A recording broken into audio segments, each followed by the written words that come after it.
Okay, Mr. Mayor, we are live and ready when you are. Okay, great. You can still hear me okay, Heidi? Yep, it's a little quiet, but we can turn it up on our end. Okay, yeah, sounds good. I've got my volume up the whole way.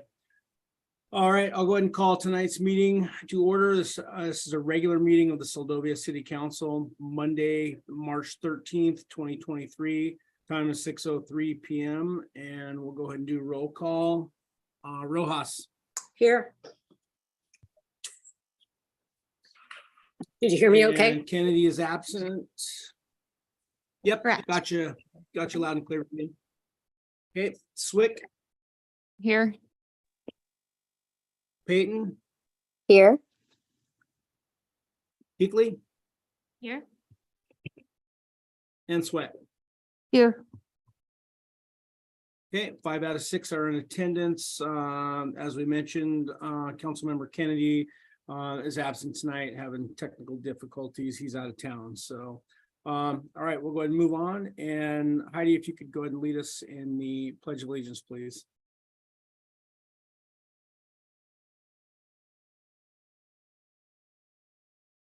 Sorry, Mr. Mayor, I apologize. I actually see Councilmember Kennedy. So if we can get him to join.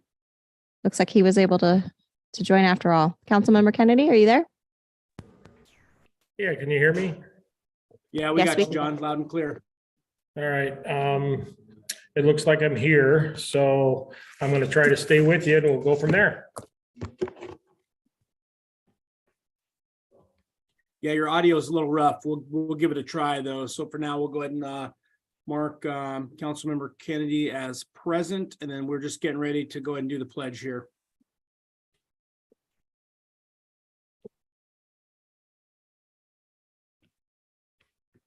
I pledge allegiance to the flag of the United States of America and to the republic for which it stands, one nation, under God, indivisible, with liberty and justice.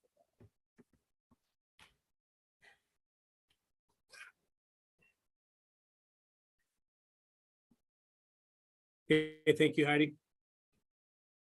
Okay, we have no excused absences. Item D, agenda approval. We'll go ahead and look for a motion to approve tonight's agenda. I'll make a motion to approve tonight's agenda. I second. Okay, we have a motion by Rojas to approve tonight's agenda, second by Heatley. Any further discussion on the agenda before we vote? Okay, hearing none, we'll go ahead and vote on the approval of tonight's agenda. All those in favor, Rojas, Aye. Kennedy, Aye. Swick, Aye. Peyton, Aye. Heatley, Aye. Sweat. Aye. Okay, motion passes 6-0. Tonight's agenda is approved with no changes. Item E, consent agenda. All items under the consent agenda are approved with a single motion, no discussion, and one vote. Council member may request to remove any item for discussion and a separate vote. Items removed from the consent agenda will be placed under new business. Tonight's consent agenda consists of approval of the minutes from the regular meeting, February 27th, 2023. Those are found on page 5 of your packet. Second item is ordinance introduction. This will be ordinance 23-14, a non-code ordinance of the City Council, the City of Alaska, City of Seldovia, Alaska, amending ordinance 23-13, mid-year budget and adjustment, ending fund balances. This will be recommended public hearing on April 10th, 2023, and that'll be found on page 8 of your packet. That's everything for tonight's consent agenda. Does any member wish to remove any item to discuss separately?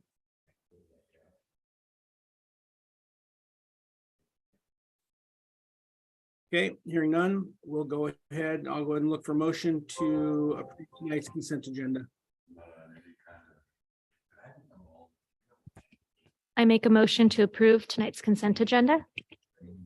Second. Okay, we have a motion by Keithley to approve tonight's consent agenda. The second from Swick. Any further discussion on the approval of the consent agenda before we vote? Okay, hearing none, we'll go ahead and vote on the approval of tonight's consent agenda. All those in favor, Rojas, Aye. Kennedy,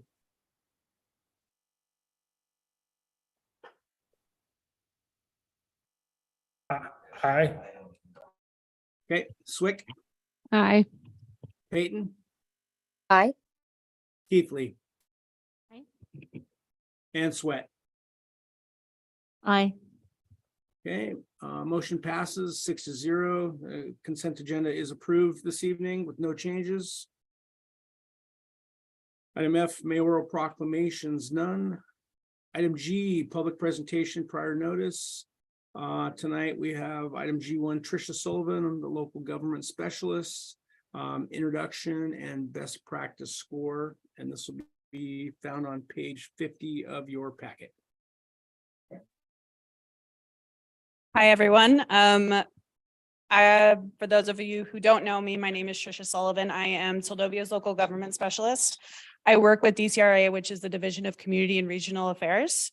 We help come work with councils, make sure that you guys are following your ordinances. But one big thing that we work on is called best practices, is operation and maintenance best practices. It's technically through the Department of Environmental Conservation. However, part of my job, much like everyone here wears multiple hats, I wear multiple hats. I am both a local government specialist and I'm also a rural utility business advisor. So if you look on page 50, you will see your brand new spring score. Now, a lot of this, not everyone is going to understand just because it's jargon. It's just the jargon of it. This is broken down into 3 sections. You have the technical, managerial, and financial. This is making sure that the utility, the water and wastewater is running properly and everything's being maintained and it's self-sufficient.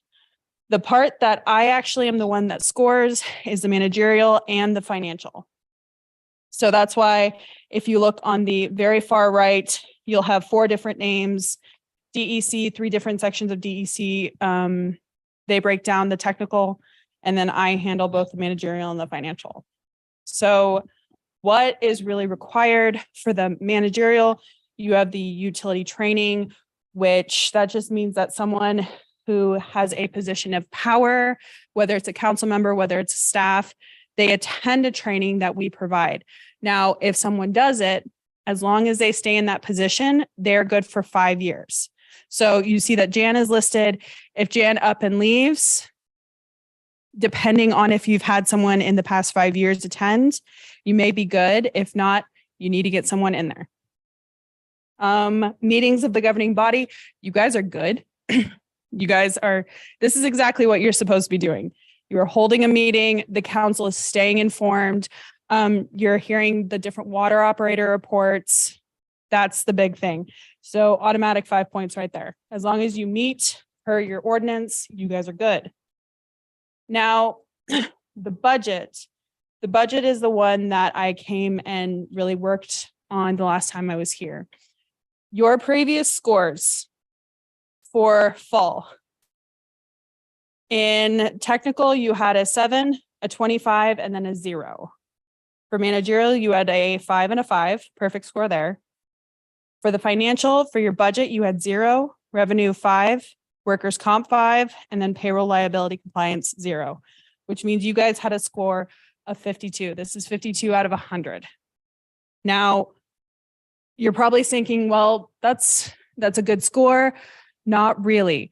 A good score is 60 and above, which means when certain groups are looking at like giving grants, if your score is below 60, you will have a harder time getting those grants. You will have a harder time getting funding.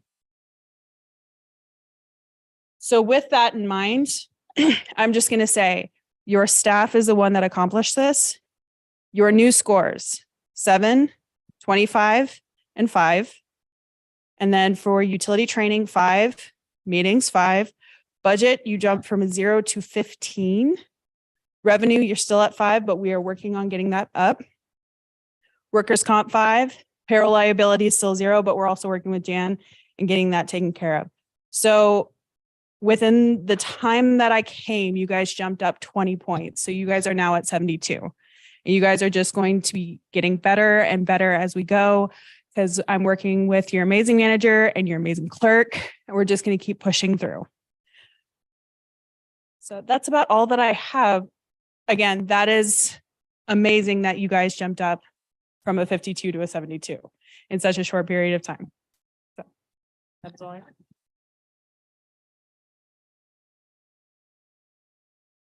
Awesome. Great. Thank you, Tricia. Appreciate that.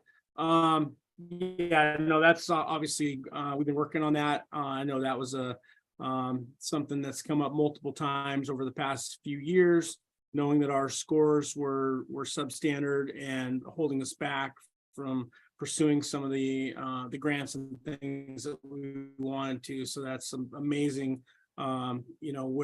where we've come in the last couple of years, and certainly within just the last 6 to 12 months. This is super good news. So appreciate all your efforts in working with the staff to do whatever you can to improve that.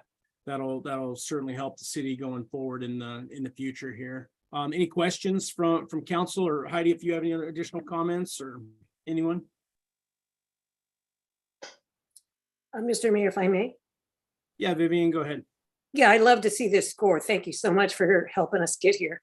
Could you elaborate on how we're going to take care of the payroll liability compliance and the financial area where we scored a 0? Could you elaborate on how we're going to improve that? And it's terrific what we've done. Thank you so much. You are very welcome. And the thing is, I am just an advisor. Everyone that's doing the hard work is your staff. They, as soon as they saw their scores, they were just like, what can we do? How can we improve this? What can we do? And at that time, I was still new. So I'm like, let's work on this together. That way we can learn together. The payroll liability compliance, Jan's actually working on that.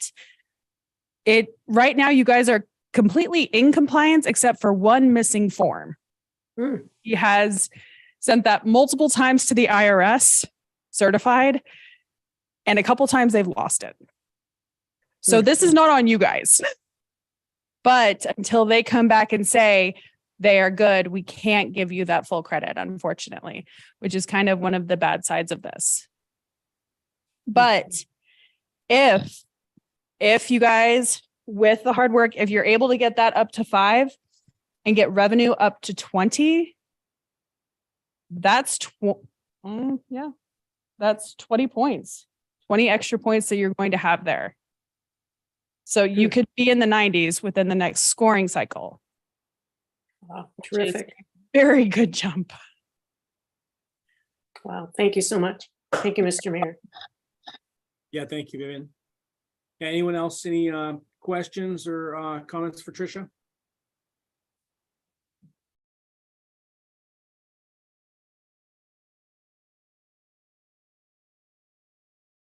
Okay, great. Heidi, did you have anything you want to add to that? No, thank you, Mr. Mayor. Okay, sounds good. Great. Tricia, again, thank you again for your support and your continued help. And yeah, we'll keep working hard, and hopefully we can get some cooperation with the IRS, get that portion taken care of, and then continue to work, in the future here on improving, any other areas where we have opportunity for gains. Certainly more than willing to do that. So. All right. Well, thank you. Thank you for helping us, and appreciate you sharing the information with us tonight. You're very welcome. One thing I will say, anyone on the council, if you guys ever have any questions, you guys can call me, you guys can email me. I talk to Heidi a lot. I know I'm going to be talking to Liz a lot. Yeah. If you guys ever have anything, just shoot me an email. I am in travel status a lot, but I do get emails. So one thing I will also note is when Jan found out that she got a 0 on this cycle, she was so defeated. She was so sad. She called me and she's like, what can we do? I'm like, you guys are doing everything that you should. This is the IRS, but unfortunately, until they officially say we have this, there's nothing that can be done. So I just want to make that note. She was very sad and she's like, we're going to get this up. I'm like, yes, I know you guys are. Awesome. Sounds like we're super close. So we'll hopefully next cycle here, we'll have the points on that one.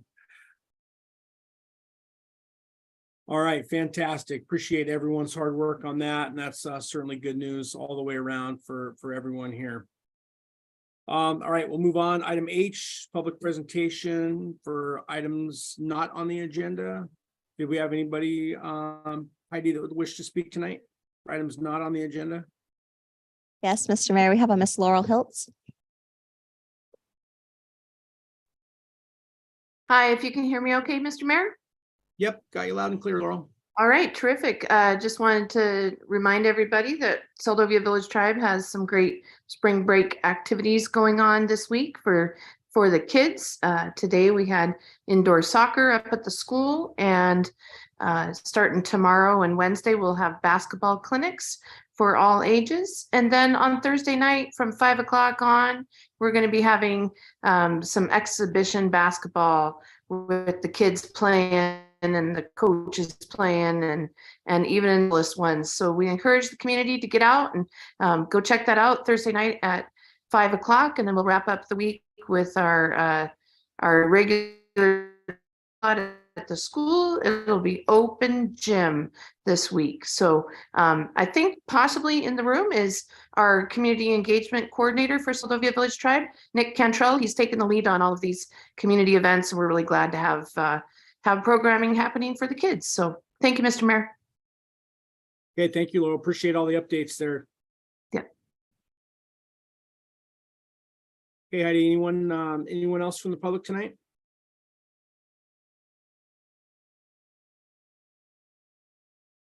I'm not seeing any more hands raised at this time, Mr. Mayor. Okay, sounds good. All right, we'll go down to item I, committee and advisory board reports. We didn't have any on the agenda. Is that still the case? It is not. We have a Mr. Walt Sonnen in audience. Okay.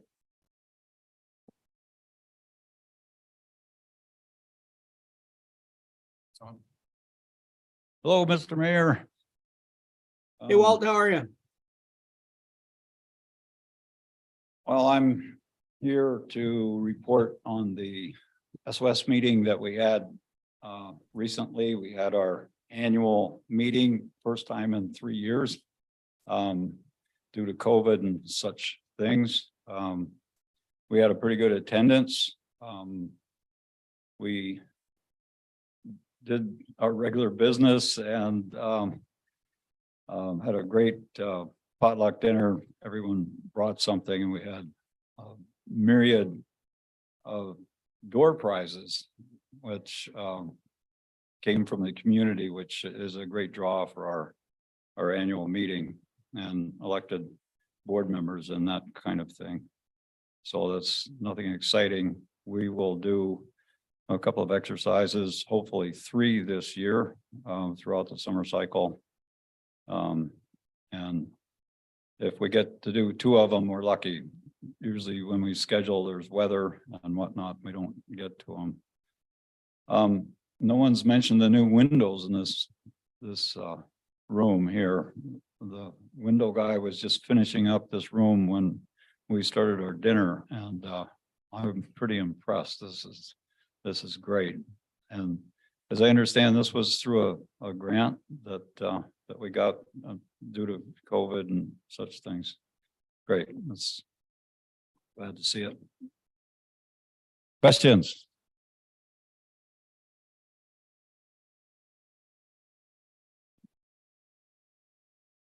All right, Walt, short and sweet. Appreciate the update here tonight. And I assume there's I know he asked for questions. Any other questions from council?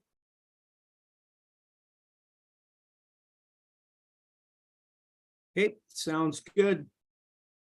Let's see here. Let me get back up.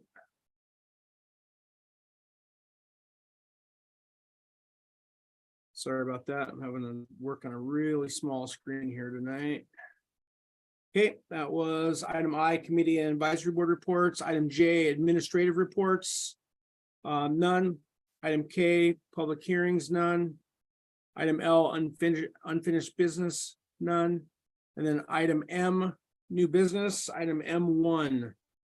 Resolution 23-35. A resolution of the City Council of the City of Seldovia, Alaska, supporting the increase of the base student allocation rate through the State of Alaska Legislature. And this will be found on page 51 of your packet. And I agreed. Heidi, did you have anything you wanted to add from the beginning, or you just want me? It's all you, Mr. Mayor. All right, sounds good. Yeah, I agreed to sponsor this. At our last meeting, a citizen brought this forward for us to consider, and this is something that's been in the news. I mean, this has been ongoing for the last number of years, and obviously, there were some postings on the Chatterbox and a few, different websites and different social media where the borough is at a budget deficit. No big shock there. Most of the school boards are all going through the exact same thing around the state right now. And it's a struggle getting budgets all in place with the deficits, and the big talk for years was the base student allocation. And I think the last update on that was 2007, it was either 17 or 18 here. And so that's been at the top on the legislature has been trying to work with the governor for the last number of years to try to get an increase. And so there's two bills down in Juneau right now. There's Senate Bill 52 and House Bill 65. And it looks like both of those have a good level of support in order to pass.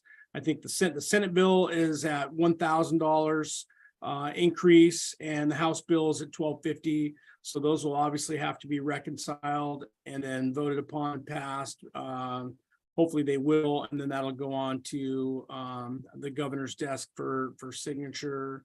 And if those were to pass, obviously there's most of the districts around the state, including ours, Kenai Peninsula Borough, will have a good chance of getting pretty close to a balanced budget. So yeah, I felt this was a worthy cause to get before the body, and I won't read the whole thing. It's pretty straightforward. Most of these are just facts that were that are public record, and either through the borough or the state, and you can see all the numbers here. So I'll go ahead and open it up if anyone's got questions, comments, support or objection, either one. Mr. Mayor. Oh, go ahead. Yeah, go ahead, Harmony. Yeah, I'd just like to express my thanks to Randy for bringing this to us at our last meeting, and my appreciation to you, Mr. Mayor, for bringing it forward and sponsoring this. I'm in favor of this resolution. Obviously, I've already tendered an email to the appropriate representatives, and if anybody from the public is in need of that list of contacts, we'd be happy to forward it to you. And anyways, yeah, looking forward to the rest of the discussion. Yeah, thanks, Harmony. Appreciate that. Vivian? Yeah, thank you. Yeah, I'm in full support of resolution 23-35. And I appreciate Randy bringing it forward. This has always been a struggle for the school district, and we know it impacts every single school within our district and then throughout the state. So I'm hoping that Senate Bill 52, House Bill 65, they'll come to a happy medium between the two, or select one of them to help out. But I'm in full support, and I appreciate our mayor champion this. Thank you. Yeah, thank you, Vivian. Anyone else? Yeah, Mr. Mayor. Yep, go ahead, Bobby.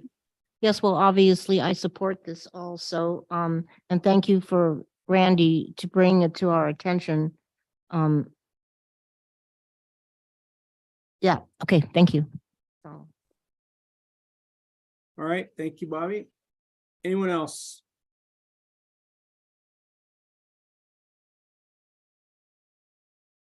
Okay, yeah, obviously, I will also be in support of this. I think it's something that shows the city and the council support for what they're trying to do down in Juneau.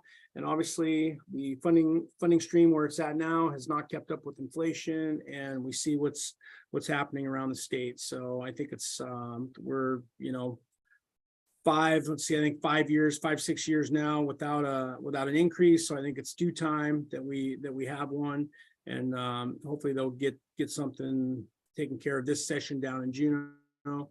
And this will be a good way to show the city's support for our legislators in Juneau, as well as the Kenai Peninsula Borough, if this gets passed. All right, I'll go and open it up to anyone from the public. If there's anyone from the public that wishes to comment on resolution 23-35. Yes, Mr. Mayor, we have a Mr. Walt Sonnen. Okay, great. This is Walt Sonnen. I simply would like to say that I would like to see the council support this resolution for obvious reasons. Kids are pretty important. The number seems to be pretty static in this time of inflation. It seems like we could jack it up $1,000 per kid. That would be a good move and in the right direction for the future. Thank you. Yeah, thank you all. Appreciate your comments. Anyone else from the public, Heidi? Yes, Mr. Mayor, we have a Miss Laurel Hiltz. Okay, great. Yes, Mr. Mayor, if you can hear me okay? Yep, loud and clear, Laurel. All right, well, just along this line, you know, just remembering that the school board has a committee that's specific for small schools, and we were introduced to that at a recent Zoom meeting hosted by the district. And I would encourage, as we continue to pay attention and advocate for our school, the city join in with other agencies, the tribe and others, in inviting those members of that small schools committee to come to Seldovia to participate in maybe a welcoming reception and a meet and greet and a chance for Q&A, so that we keep Seldovia on the forefront of their minds. And I think they'll be the first ones to tell you that a whole lot of political maneuvering takes place when it comes to budget time. And you know, they know that they go up against a pretty tight deficit, but I think the way we see it, some of these things get floated up to get everybody excited. And my thing would be to say, let's take that excitement and continue it and develop those relationships a little bit stronger with that small schools committee, and also would encourage people to participate in the upcoming principal interviews, I think on next Tuesday, a week from tomorrow. So thank you, Mr. Mayor. Yeah, thank you, Laurel. Appreciate that information there. Anyone else from the public tonight on resolution 23-35?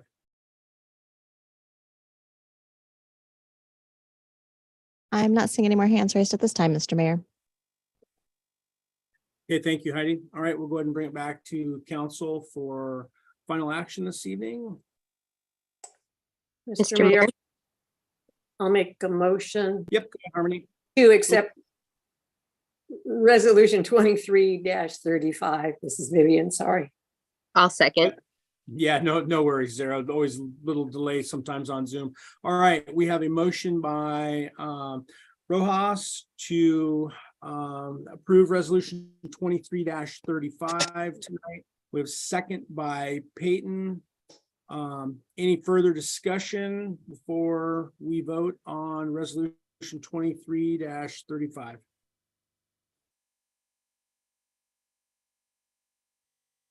Okay, we'll go and vote on resolution 23-35.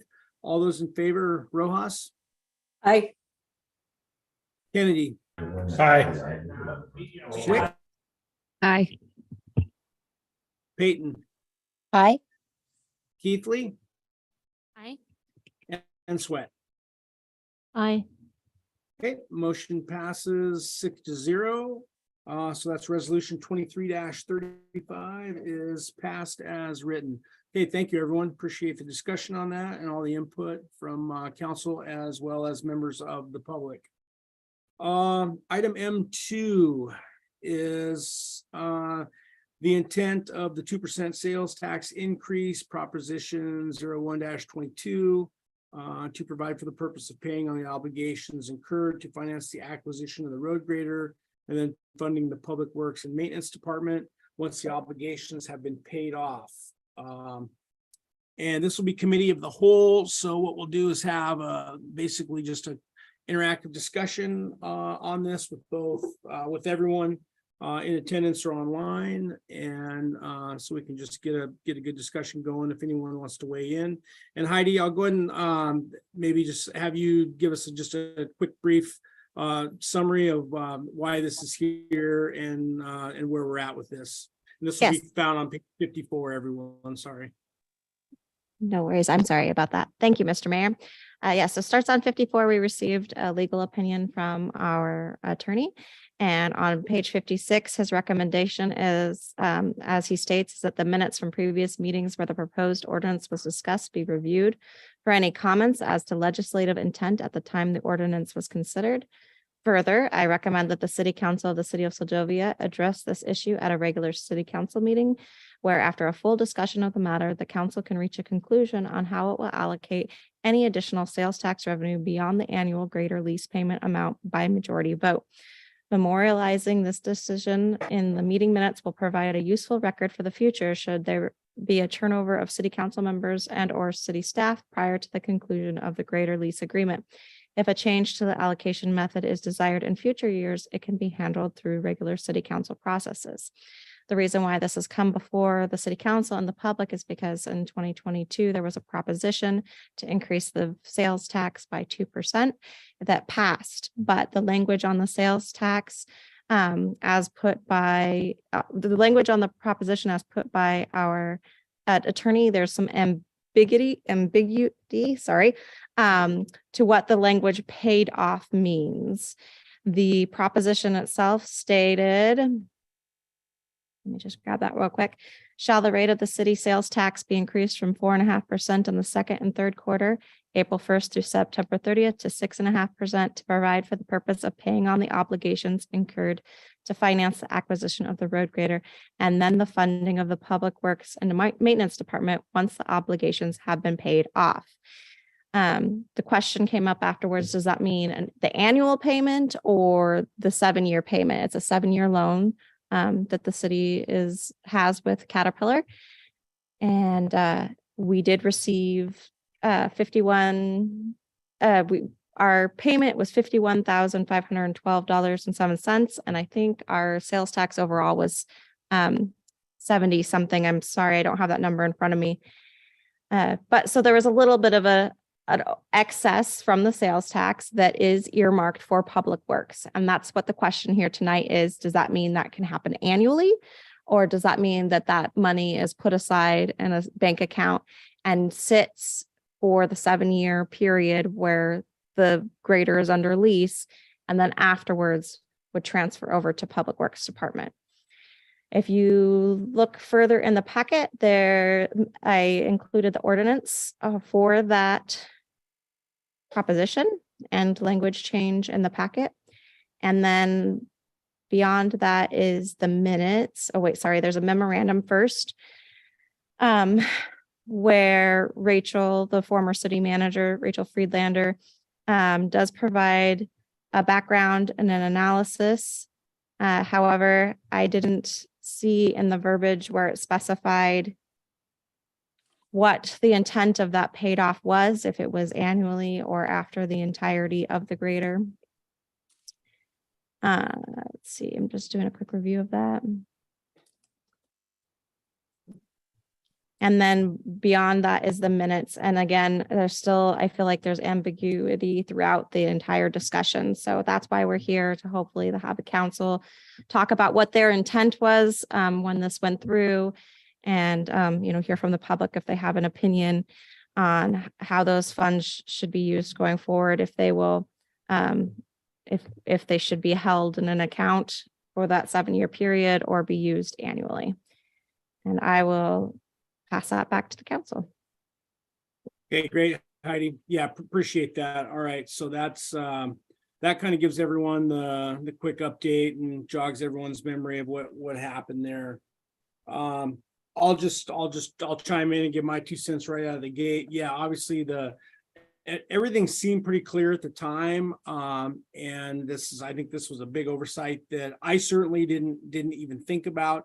My personal thought was when I looked at the language, for me personally, I thought it would be just a typical annual deal, right? If there's a surplus at the end of the year, then you can allocate that to whatever you want. I never thought for a minute that it might have to be, after the payoff of 7 years, but that was just my personal interpretation. And that, honestly, I didn't think that this would come back to bite us, when that language was drafted up. Otherwise, we would have probably addressed it. So that's my take on what I thought would happen with the money, but we'll open it up and let everyone speak their mind and what they thought at the time. And then, when we voted on that original ordinance. Mr. Mayor, if I may. Yeah, go ahead, Vivian. Yeah, our conversations that we've had over this get a little bit confusing, but my take on it was actually, I was thinking that once the grader was paid off, that's when we would take the monies from that account and put it towards maintenance. The other component, and I think that's what most of the citizens who voted for it, because we kept on saying paid off, and so it was a very convoluted, if it's how that word paid off works. But in my mind, is when the grader was going to be paid off. But I guess in consideration I have, because I think this kind of came up, if we have extra money, you can put down an extra $10,000 a year, I believe it says in here. So that's an option. We could make extra additional payments with that 10,000, if it has to be a minimum of $10,000. It's on the Joe's letter that he sent to us. But I actually thought it went just the other way. So there you go, 2 people on the council, we thought it different. Thank you, Mr. Mayor. Yeah, thank you, Vivian. Appreciate that. Yeah, Mr. Mayor. Yep, go ahead, Bobby. Yeah, I guess originally my intent was that to make the annual payment, and then we can use the rest of that money to fund public works. But then after reading this ordinance over and over and over and over again, it takes on a whole new meaning.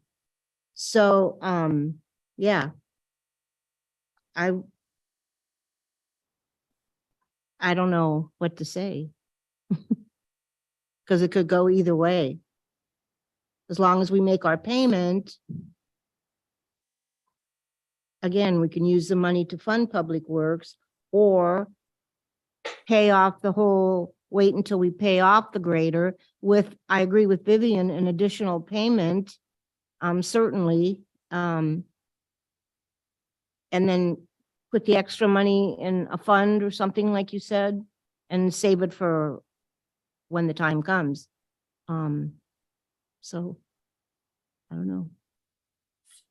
I don't know which way to, so we're going to decide which way we want to go, or what the intent was of the, well. No, I don't, yeah, I mean. It could be interpreted in a couple of ways, I think. Yeah, what you thought maybe your original interpretation was, when you voted for it in your mind, then, and then also where, with that being said, maybe where you're at now. Well, like I said, I thought it meant, we make our payment and then use the extra money to fund public works. I would still like to go that way because we need to fund public works. Anyway, that's my thought. Okay. Oh, and make an extra payment. I think we should still make an extra payment. Okay, Thanks. no, fair enough. Mr. Mayor, may I? Yep, go ahead. Heidi, a question for you going off of what Vivian said, because I won't be part of the discussion of what we decided because I wasn't here for that, but I came in on the discussion of when this came up of we have this excess coming in, what can we do with it? And we had discussed making extra payments because of the exuberant interest that we ended up coming into, but I was under the understanding we can't do that because we can't, even as we're talking about pay off, that word to me, you don't pay a lease off, like a lease off, you kind of do, but that puts us into that debt category, which the attorney had contradicted himself when I read through his letter here. I got really confused today because he started talking about as if we can make extra payments and as if it were a debt, but that's not how it was worded, correct? Through the mayor, correct. That is what we've been advised, is that we cannot make additional payments because then it is a debt. Then it is being treated as a debt versus a lease that the city has entered into, and would change the nature of that obligation and would have to go to the voter. So. Okay, perfect. Because that would have been where I would have gone with that, especially with the amount of interest that we're going to be paying. So I guess I'm going to put it over into the hands of those that were here as far as deciphering what you had meant. And hopefully we can come up with a decision that just makes it so we can utilize that money in the way it can be used best. And whether that's, if it can be somewhere that it can actually grow, which was also part of our discussion, it can't really go into an account for growth either. So let me know your thoughts, guys. Yeah, thank you, actually. Mr. Mayor. Yep, go ahead, Jen. So I wasn't on council either when this was discussed, but as a citizen who voted on it, the way I voted on it was that the money was not going to go to Public Works until the whole thing was paid for at the end of the lease. At the time, I was thinking too that you would make more, all that money would just go directly to it. But now that they're saying we can't make those prepayments or whatever, that's fine. So it seems to me that, is there an option to say we decide every year when it comes budget time to use it? Because even if we decide to use it, I don't think it's smart to use it this year, because we've already discussed that we don't know how sales tax is going to turn out because there's going to be a lot less business happening. So we don't know if we'll be able to make that same surplus amount. Maybe we won't even make that payment next year. It would be nice to have that extra money waiting to help make that payment next year. Because if we don't make that 50 whatever thousand, where is that money coming from to make that payment? So I'd say even if we decide to use that money before the 7 years is up, I don't think it's smart that we use this money right now. I think we keep it. And I don't know if that's an option to decide every year. Maybe we make that an option. I don't know. But my understanding as a voter was that it was going to be used late. Well, I was thinking it would sunset like the Homer Police Department one did. Once the grader was paid for, it would go back down. But instead, it was put towards Public Works, which is fine. Obviously, everybody voted, or not everybody, but it was voted in. But that was how I read it as a citizen. Okay, thank you, Jen. John, I see you have your hand up. Mayor Campbell, I'm pretty much with Jen on this one. I'd like us to see how it goes and make sure we have the money to meet our payments annually before we start spending it. And at least until we can certainly discuss it annually, at least until we see that we have the means to, to make the final payment on the machine. Okay, sounds good. I'm just taking some notes here as everyone's talking. So, all right, no, appreciate that. Harmony, I see you have your hand up. Yeah, I agree with Swick and Kennedy on deferring use of those funds for this fiscal year for all the obvious reasons. I mean, what are we going to have 3 less businesses this year than we've had previously? I also feel like going into the discussion in the future, I feel like it'd be worth bringing back to the voters, and seeing where our public is at with using that money as a debt instead of as a lease in order to pay off that. Am I interpreting that correctly? If we wanted to start paying it off sooner instead of incurring that debt with the oh, what's the word I'm looking for? I just lost it.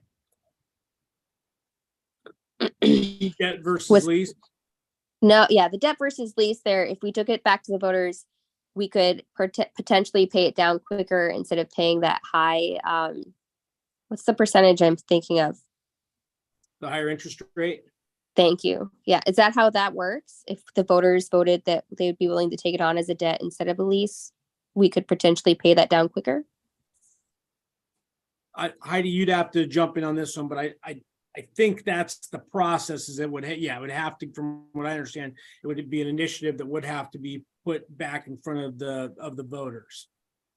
I mean, yeah, going forward, we couldn't, I mean, we've already incurred this debt. We've already acted on this lease. So it couldn't go to the voters in such a way that would take away the tax altogether. It would just be a different use of the language, correct? Well, so technically we haven't incurred debt. We've got it. We've entered into a lease agreement for, lease for the equipment. So if we incur debt on behalf of the city, then it would have to be approved by the voters. Right. So let me, for the sake of my own sanity in future conversations with the public, we could take it to the voters to vote on instead, changing our language with the company from changing it from a lease to a debt in order to be able to pay it off quicker. Correct? We already have a lease. If we took it to the voters, we wouldn't be taking away the tax. We couldn't, it wouldn't be Yeah, I voted. don't know how that language would read. Yeah. Heidi, you may have to jump in on this, but yeah, I don't know how that language would read. I think the lease would stay intact. It may just be a new ordinance that was passed by the voters, acknowledging the encumbrance and then, given the authority to pay it off in advance, I think. Yeah. Okay. So I just feel like, I mean, in my mind, it's in our best interest to pay as little in the long run as possible. And from my understanding, what we're going through here, it would be worth looking into. But anyways, I guess to wrap up my comments here, I agree with what Jen and John said, that we should put that money aside for this year, just to give ourselves a little cushion and see what the coming year brings. Okay, sounds good. Thank you, Harmony. Heidi, do you want to offer any clarity on that in terms of the process? I think that you hit the nail on the head, and that is something that we would have to take back to our attorney. We worked through our attorney through this entire process, including for the ordinance language. So of the proposition in the first place. So if that's something that the council wanted to pursue, was to have it be a debt instead that the city was able to pay off quicker. We could take that back to that attorney firm and get an opinion on it to move forward with language in order to do so. Okay, great. Sounds good. Vivian and John, I see you guys both have your hands up still. Not sure if those are Vivian. Do you have anything? Yeah, thank you. Ashley, you're correct. Reading the information back from our lawyer is confusing. And on page 2, because I'm confused, on page 2, the second paragraph, where he talks about ordinance or resolution 23-12, they're making mention of the third bullet. I don't understand why that would be there for loan agreement and payments if you're saying that we can't make extra payments. I'm confused. So I know that Joe Levesque thinks the council needs to revisit this, clarify the language mainly for the future. When the council changes out or the administration changes out, he thinks we should have a clear picture of what the intent of this purchase was and the money that's being collected from the sales tax. but it is confusing. So if somebody could clarify for me why we've got resolution 23-12, which is bringing up information about no prepayment penalties and a loan of, or the additional $10,000 payment is written in there. Why is that an issue? And I agree with those council members who have spoke to the fact that we don't know where our sales tax is going to be because of change of businesses. So maybe holding back on that money and as a buffer, but definitely this thing needs to be clarified. So can somebody clear me up? I'm lost in that paragraph. Thank you. Yeah, thank you, Vivian. Yeah. Mr. Mayor, would you like me to take that one? Yeah, go ahead, Heidi. If you Yes. you've got So- a good, better memory than we do. No, just in reading that, I believe the intent of the language was to say that he reviewed that resolution and those ordinances and that was what the language in that legislation was. I don't think he's speaking to whether we are allowed to do that or not, but just whether that is the language that was in the resolution, which doesn't address whether or not additional payments are going to be made, other than that we said we wanted to pay ahead. I would have to go back and see where that language is, where he says that we cannot, but I can do that and bring that forward to council at the next meeting. Mr. Mayor, can I just, from what I remember, he shouldn't have put this in there. And if he did, he should have put the extra. I believe from what I remember is Kat is saying it's okay that we make prepayments. But Kat doesn't know our whole deal with our voters and how we're paying for this. So this is Kat saying, if you want to make prepayments, they need to be $10,000. And then Joe told us later that we can't do that because they didn't vote for a lease or whatever. They didn't vote for debt. So Kat doesn't know that. And I think that's the only reason that's in there. And why he put it in this opinion that he gave us, I think was unnecessary. And it's just leading to confusion. But yeah, that's what I remember of that. Yeah, thank you, Jen. Yeah, I think that's probably right in line here. So I think we're in a little bit of a quandary here, but I think you're right. I think, yeah, those are provisions from the lease that Kat just looks at the lease. I think didn't they need a copy of our resolution though, Heidi, also to obtain the lease? I believe so. Yeah, I believe so. Yeah.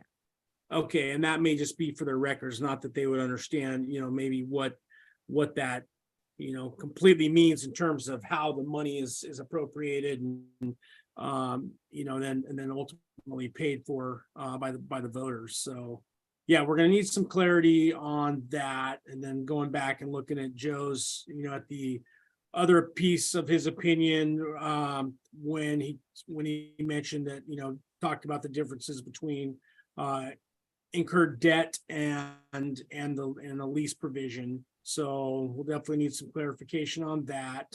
I think from what I'm hearing so far, and we'll obviously, if anyone from the public wants to weigh in, feel free to raise your hand or speak up and we can get you a microphone. But yeah, obviously what I'm hearing from council is that for now where we're at, regardless of the language, it seems like it would make more sense to hang on to the money, any surplus, hang on to that to ensure that future lease payments are made in the event that we come up short on the total sales tax allocation to cover the $51,000 lease payment. So, which seems fairly prudent. I would think it's fairly prudent decision to do that. So obviously I think that makes a lot of sense. But going forward, yeah, I think we just need, Heidi, we're going to need to clear up a few more of those questions, and we'll probably have to get this back on the agenda at the next meeting to make sure that we have all those answers. Sounds good, Mr. Mayor. Yeah, is there anyone else from the public or either online or in person that would like to weigh in on, their thoughts on this? Yes, it looks like we have Mr. George Nathan. Okay, great. Evening, Mr. Mayor. Evening, George. My recollection of what we've been talking about, what you've been talking about, is exactly the same as yours. My intent was to when the obligation was retired, that the tax would continue and the revenue would go to the maintenance department. Just one other thing right quick. If first off, this is the interest on this arrangement, the lease is substantially lower than the standard rate. Why would we want to pay that off early? As I'm sure there's lots of other obligations that the city has that are higher interest rate, and it would make more sense to pay them off. If just the passage of time is going to make the interest rate more. You would have to, in order to make early payments, you're going to have to change this to a debt rather than a lease. You're going to have to go to a lending institution, and that interest is going to be higher. Just makes sense to me to if you're going to make early payments on something, do it on a higher, where that's a higher interest rate. Thanks. Yeah, great. Thank you. Thank you, George. Yeah, and I think so what's happened here too, and I don't have the lease. Heidi, the lease is not included anywhere in this packet, right? It is not. I apologize, Mr. Mayor. Okay, yeah, no, not a big deal, but I remember the lease, by the time we actually executed the lease, the rate had gone up just a hair. And I believe we locked, it was a little hair more than we had agreed to. But obviously what's happened since we signed this lease, interest rates have skyrocketed.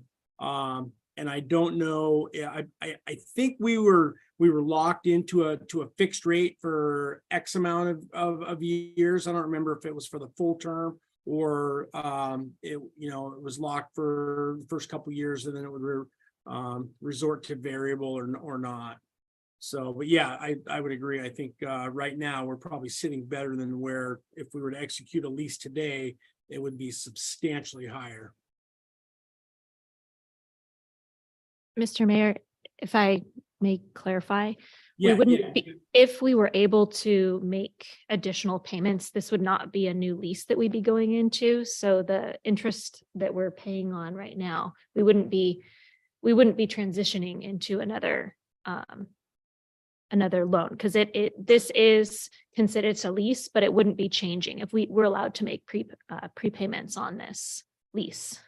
And so we would just be paying that amount down. And so overall, we would be paying less for the greater. And I don't have the number in front of me, but I want to 30,000. It was a pretty big number of the difference of when you guys had passed this and the amount of interest that was going to be paid over that 7 years versus the amount that we, would have ended up paying. And so if we had been able, our initial discussion was if we could just use this excess to pay it down, it would be saving us because that difference was going to be it was going to cost a lot more over 7 years, just paying that payment. And I'll kind of chime in, coming back around, being the first person that spoke and agreeing with everybody else that if we can't make any prepayments, that holding on to what we have right now as a buffer is just a smart choice as a city, as a business, with being that a taxes can be very variable where it's a sales tax. It's going to depend on what people want to spend. And so making sure that we do have that amount with where our budget's at, not having to pull from somewhere else next year. It wouldn't have been my first choice. My first choice would be to get rid of the debt and save on that interest, but we'll see what we can do. Okay, yeah, sounds good, Ashley. Appreciate your input on that. Harmony, you have your hand up again? Oh, sorry, I should have lowered it when Ashley started talking. I was basically going to say what she was saying there, that seems like there's some confusion since we've got it circles here. And just for clarification with our public, we're not talking about renegotiating with CAT. we are talking about changing our legislative language at the city level from a lease to a debt, which would mean, as we've all said, that it would go from by changing it to a debt, it would allow us to pay that off sooner. So we're not renegotiating our contract with the distributor. We're just changing it amongst ourselves at a local level. So George, thank you for being here tonight, for talking with us, and having a good memory on what the initial discussion was, just so that you know, and anybody else listening, we're not talking about renegotiating. We're talking about bringing it back to the voters to change our internal language in order to be able to pay it off sooner. Yeah, we'll just double check that again when we get the rest of this information from the attorney on his previous opinion there. We'll make sure that everything that we've talked about here tonight is something that we can actually do. So, okay, any other final comments on this before we move on?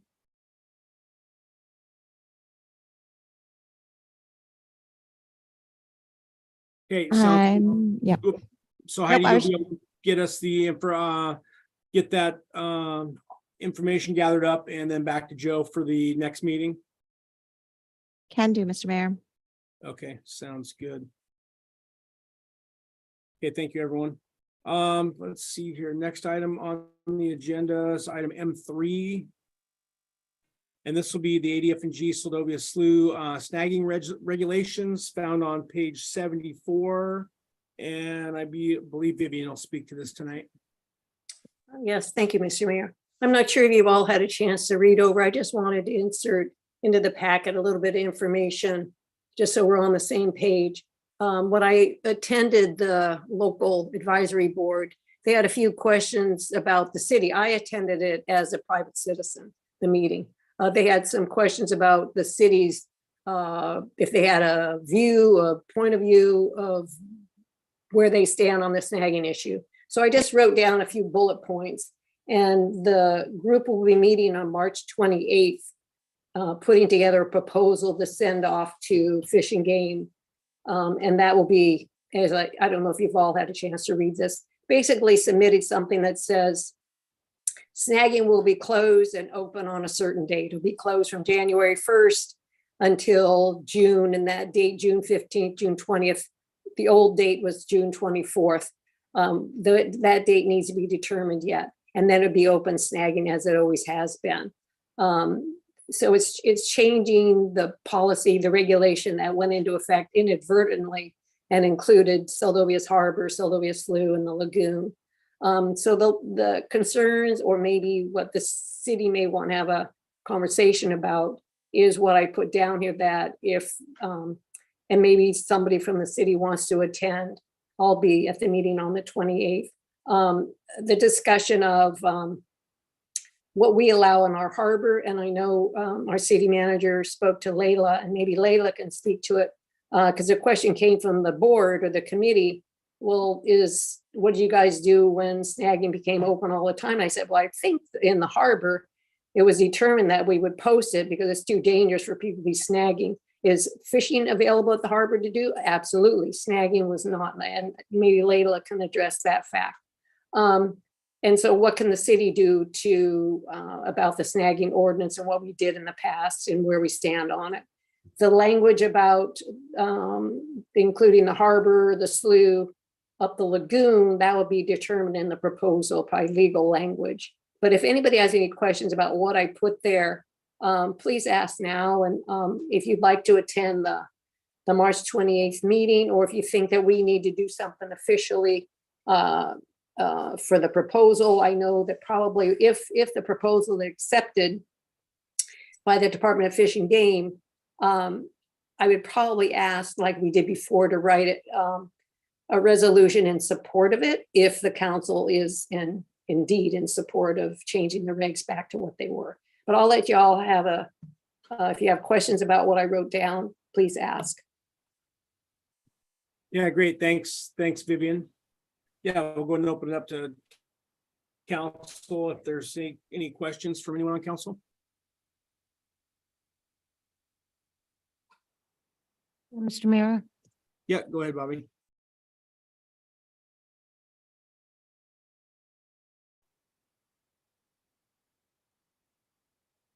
on the bridge is going to continue? Or If I may- not? If I may, Mr. Mayor. Yeah, go ahead, Vivian. You bet. Yeah, it's determined that, and maybe our city manager could also address this, because the bridge is DOT, state of Alaska, we really a say on it, and through the mayor, maybe Heidi could address that also.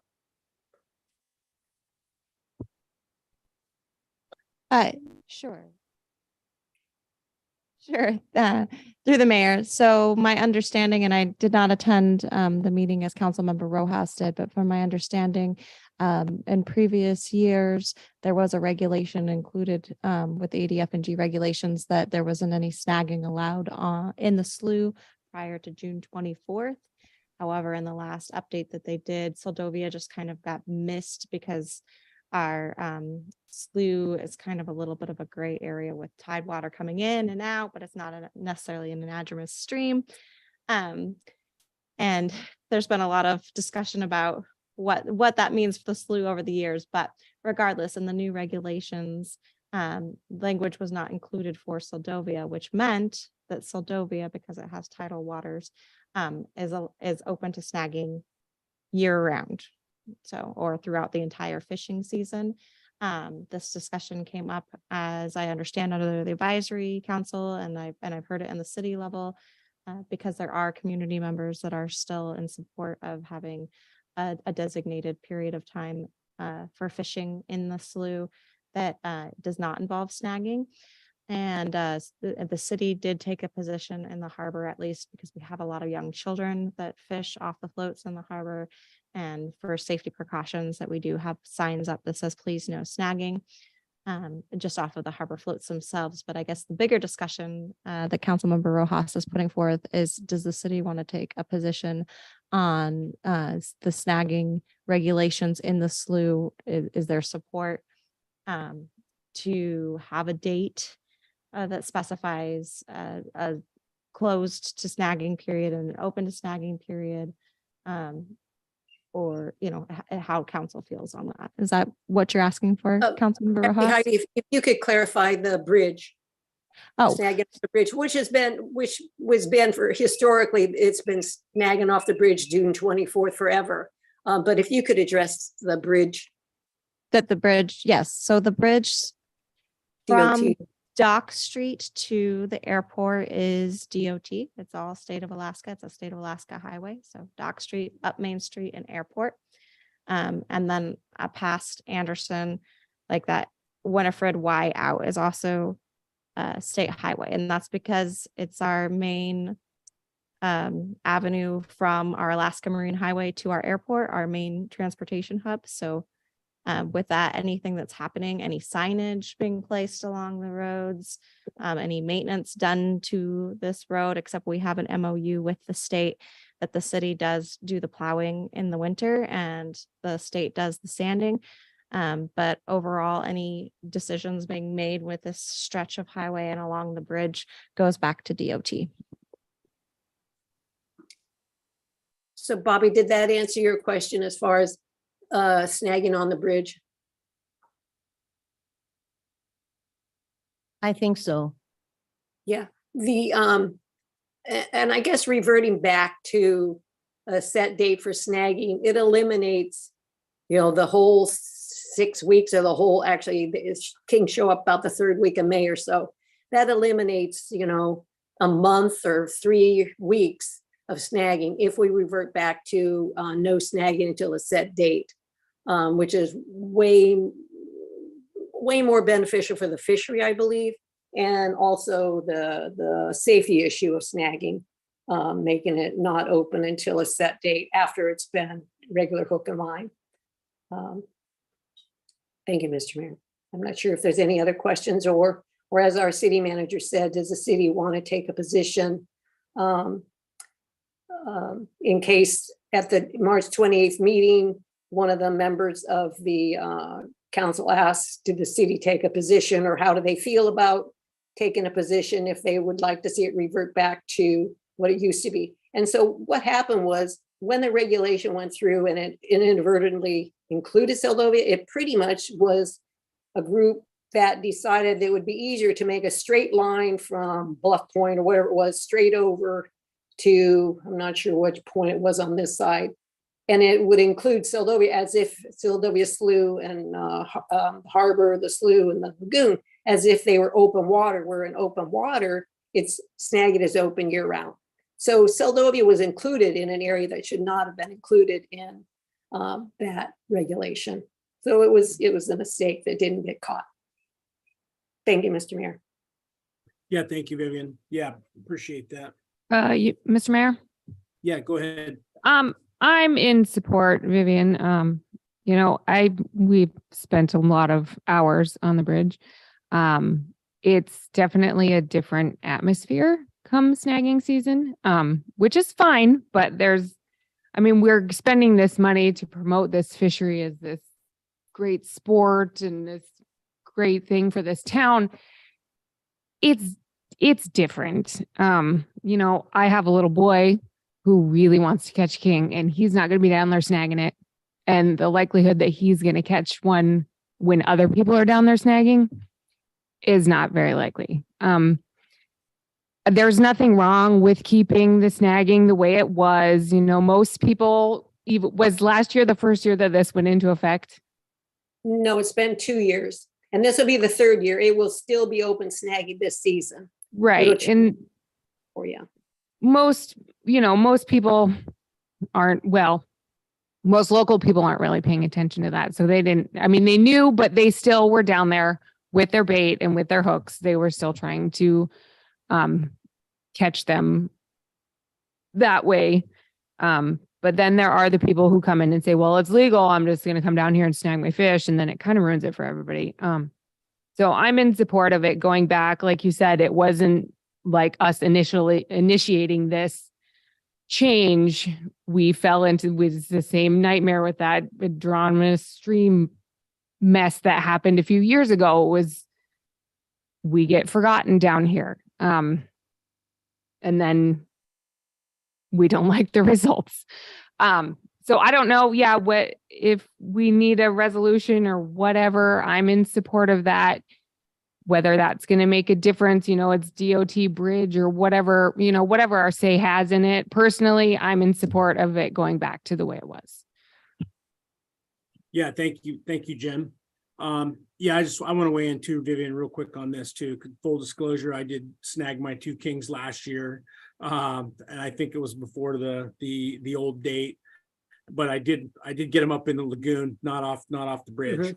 Mm-hmm. I personally would, I would love to see some, a hybrid on this, to where you have, instead of, you go back to the old language, but have a marker upstream of the bridge, possibly all the way up even past to where the power line comes over, to basically so that you had the lagoon, fell into the open snagging regulations, but everything down from the base of the lagoon would fall under the old regs, which is where predominantly most of the people are that come over on day trips and stuff and are fishing are there.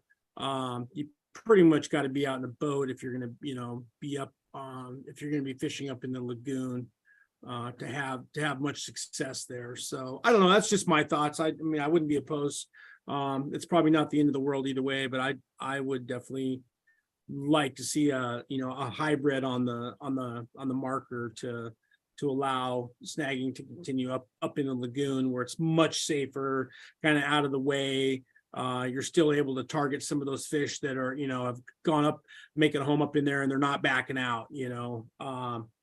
And even some of the darker ones, they're fine for the smokehouse, obviously. So it'd be nice to see basically all those fish caught, rather than them dying up on the beach there at the end of their year there. Just my thoughts. Right. John, I see your hands up. I'm pretty much with you, Mayor Campbell, on this as well.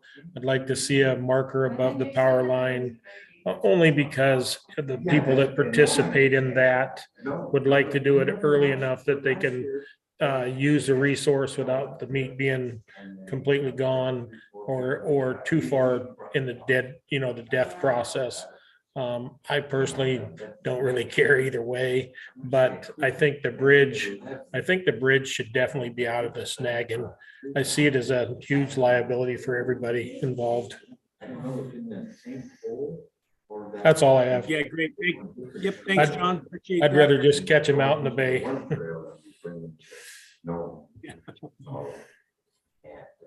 Yeah, Vivian? Yeah, just one point. The discussion was with Michael Bruce, who's the head of Fish and Game at Homer. The discussion came up about setting off different areas, delineating certain areas for snagging and not snagging. And his opinion was you can't make it too complicated, otherwise you're not going to it won't pass, it won't go through, it won't have movement. But I think the compromise is to move up that date, because you're absolutely right, Mayor.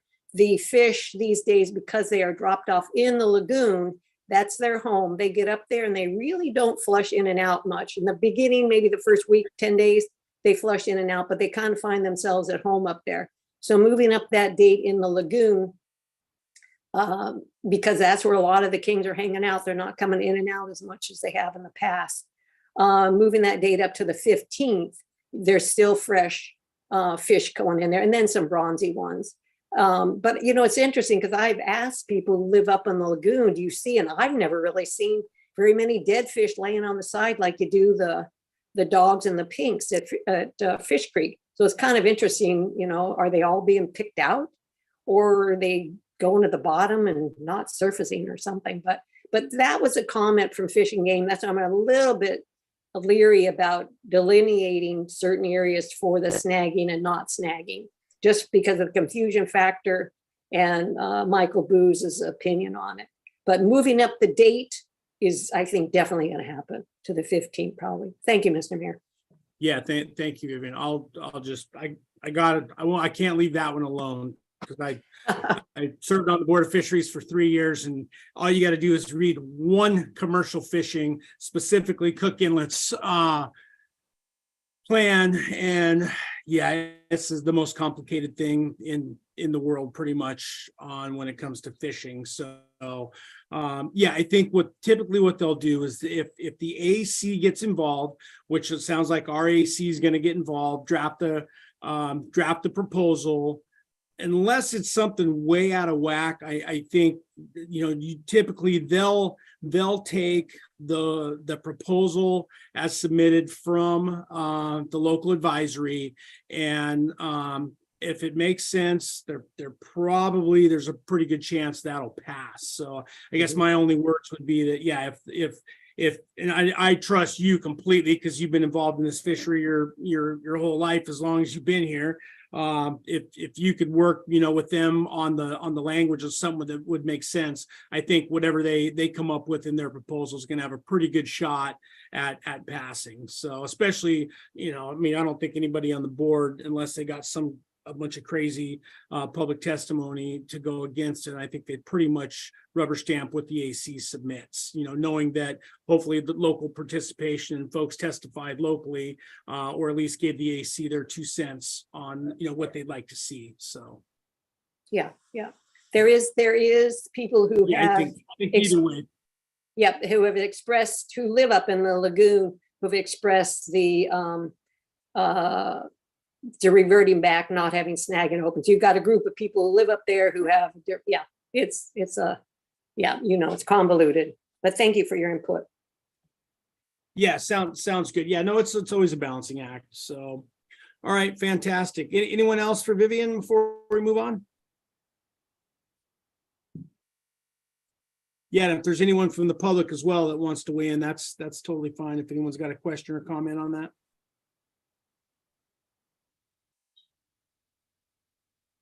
I'm not seeing any hands raised at this time, Mr. Mayor. Mr. Mayor, if I could get clarification. All right, sounds good. Mr. Mayor, is there a consensus amongst the council that if I'm asked the question at the meeting on the 28th, where does the city of Seldovia sit with it? Do you want me to say something or not say something? I haven't heard from all the members as far as they're interested in reverting back to a set snagging date, or should I just not respond if anybody asks? Mr. Mayor. Yeah, go ahead, Harmony. I think the only one who hasn't said that Hurley hasn't said, but I'm in support of this resolution of your input, Vivian. I think the historical date, the loss of that was rough on our community, and I agree with everything that's been said about the safety issue. And it sounds like there's a general consensus at the city level that we would like to see that come back into effect. Mayor Campbell notwithstanding, but you know. Okay, thank you. Yeah, anyone else?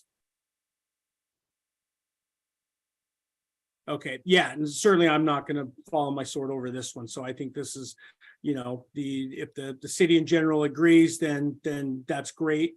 I'm not gonna stand in the way. And then obviously it's a public process, and property owners and anybody that personally wants to even testify at the Board of Fish is certainly has that option to do so when the proposal is submitted and considered, and that consideration comes this next board cycle, and it would be for the following year of enactment. So we have one more year as is, and then the following year the new board cycle regulation for Cook Inlet would kick in. So yeah, so I think you're safe to say, Vivian, that yeah, there's generally the council would support that change. Okay, thank you, Mr. Mayor. Yep, sounds good. All right, we'll go ahead and keep moving here. I guess we'll get to, let's see. I'll tell you what, let's take 5 minutes here. It's 7:30. Let's take 5 minutes. Get everyone stretch their legs, take a quick break here, then we'll come back and we'll hit this one just in case this ends up being a little extra amount of time here. So yeah, let's take 5. We'll go for a break and then we'll come back and then we'll get into the public safety consideration for the Seldovia region.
Just let me know when everyone's back, Heidi. Back, Mr. Mayor. Oh, sorry. I believe everyone's back, Mr. Mayor. Right. All right, sounds good. We'll go ahead and call the meeting back to order. And we'll pick up on item M4, which is the public safety considerations for the Seldovia region. Again, this will be committee of the whole, so we can just open it up, have dialogue between council, public, whoever wants to weigh in. This will be found on page 75 of your regular packet. And Heidi, I'll go ahead and let you give a summary of where we're at in the process and why we're back here tonight. Thank you, Mr. Mayor. Yes, and thank you for everybody who's here tonight. The city council has been in discussion over the last several months about what the model of public safety will look like in Seldovia moving forward and how to have a sustainable model moving forward. Currently, the chief of police position is posted and we do not have any candidates. With that in mind, we also entered into an MOU with APIA, which is the Aleutian Pribilofs Islands Association, last fall to place a village public safety officer in the community with the intent that the City of Seldovia Police Department and the village public safety officer would be able to partner together and provide support for each other. We've had 5 chief of police officers since 2011, since our long-standing officer, Chief Anderson, retired, and our average retention span is 22 months. Feedback we received from those positions is that there is a lot of burnout on the job from it being a one-person position with no backup or support. We had a discussion, a work session last Monday with Michael from APIA. He's the director of the VPSO program, and he provided a lot of really great information and answered a lot of questions. I highly recommend if you haven't had a chance to listen to that meeting, to go back, because if you have questions specific to the VPSO program, we will try to answer them here and tonight, but I guarantee a lot of them were covered there by the subject expert. And he is also willing to come back to any meeting in the future, or to answer phone calls and emails if people have questions about it. The reason why this conversation has come back to the council tonight is because the VPSO is just one portion of the discussion that the city is exploring for moving forward. The other was kind of a 4 alternatives or 4-part discussion, and the first being just to do nothing and keep the current model that we have, keep it posted, and keep trying to fill the position. The second was just to defer and not do anything, not post the position, and see how this VPO model will work once our officer is placed into this community at the beginning of May. There was not a lot of support or any support spoken for that, knowing that the reality is that it's not a sustainable department model, and it's not something that we're seeing any other communities have success with, or that they're doing it anymore throughout the state as well. And the third was the 2 VPSO model, and then the fourth was to explore other alternatives, such as partnering with a different department in the area, or looking at a seasonal or a rotational officer. So that will be kind of the focus tonight, is just exploring those different alternatives. Councilmember Swick did ask me to reach out to a couple of the communities that were mentioned at Monday night's meeting to see what their response has been from having the VPSO program. I spoke with both Accutan and ADAC. Accutan said that they have been with the program since the 80s, that they have found the program beneficial, and that the only problem that they had was turnover, but that was more community related than the program related, seeing as that they're a community of 91 people way out on the chain. And if they had noticed that if they didn't have an officer come in with family and support into the community, they weren't staying for very long. That was the downside that he had. Otherwise, he said it was a great program and it had been very beneficial for the area.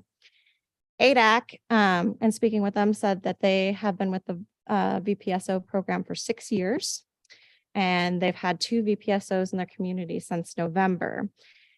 The city manager, when speaking with him, Leighton, said that a big reason why that they went to the VPSO model was because that they were having a really hard time finding quality police officers.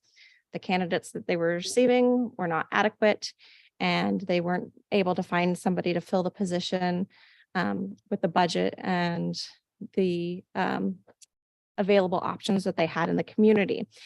He mentioned that having the VPSO did lessen their administrative duties and payroll. But a big concern that they had during their discussions was that an officer, a VPSO, could not carry a handgun, which was an issue because of their airport regulations with having the major airlines fly into the community. That's something that they are working with the VPSO program to hopefully have happen in the future, is that one of their officers can carry, and so that they can meet those regulations. But other than that, he told me the other consideration was the fact that they know in the community that at any point in time, they can stand up another police department. So that's reassuring to them to know that if they just have to allocate the budget funds and put it there. But they have seen a lot of benefits from having the program in, that the program offers in itself a lot of equipment, services, and extra benefits that the community couldn't offer. He also said that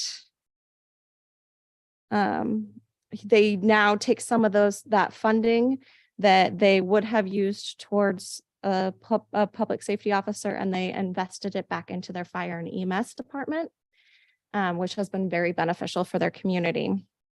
So that was just what I had heard from those 2 communities, and I'm happy to research and reach out to other communities to hear their take. But want to draw everybody's attention to this memo provided in the packet starting on page 75. There's a little bit of a background about discussions, as well as towards the back of the packet from the last meeting. I would also like to state the packet at the back of the packet at the back of this packet from the last meeting has in it a VPSO and chief of police comparison that has since been updated after that conversation with Michael and his input, and is in the laydown. A few of the maybes are actually yeses. They do fingerprint, they will attend meetings, and they will have regular office hours. So those ones are now yeses. Otherwise, moving into public safety considerations, explore an alternative method of hiring. These kind of questions and scenarios came out of the March 6th meeting, and it was requested that we just explore them a little bit further. I had an opportunity to speak with the city manager and the Homer chief of police last week about a possible partnership between the departments, and was informed that they are not interested in partnering with the city of Seldovia in that way. Homer PD is currently short an officer and spread thin, covering what Homer's needs are. City manager Rob welcomed the idea of exploring a mutual aid agreement in the future in the event of a large incident where Seldovia would need backup support. So say we had an emergency, or I don't know, some big crime spree or something went down, and we needed extra officers on scene.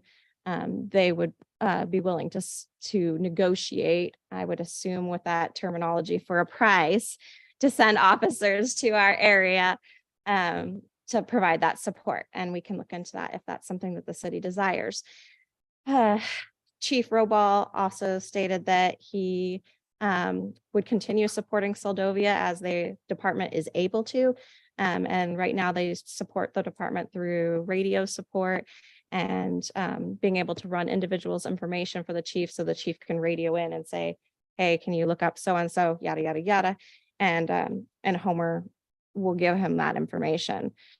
They also offered the chief an option to participate in department trainings. They said they have a pretty robust training schedule, and they keep their officers pretty well trained and up to date. So at any time, a chief of the cities could go and join those. Alternative contract models that have been brought up is just how to incentivize somebody to come here and be here.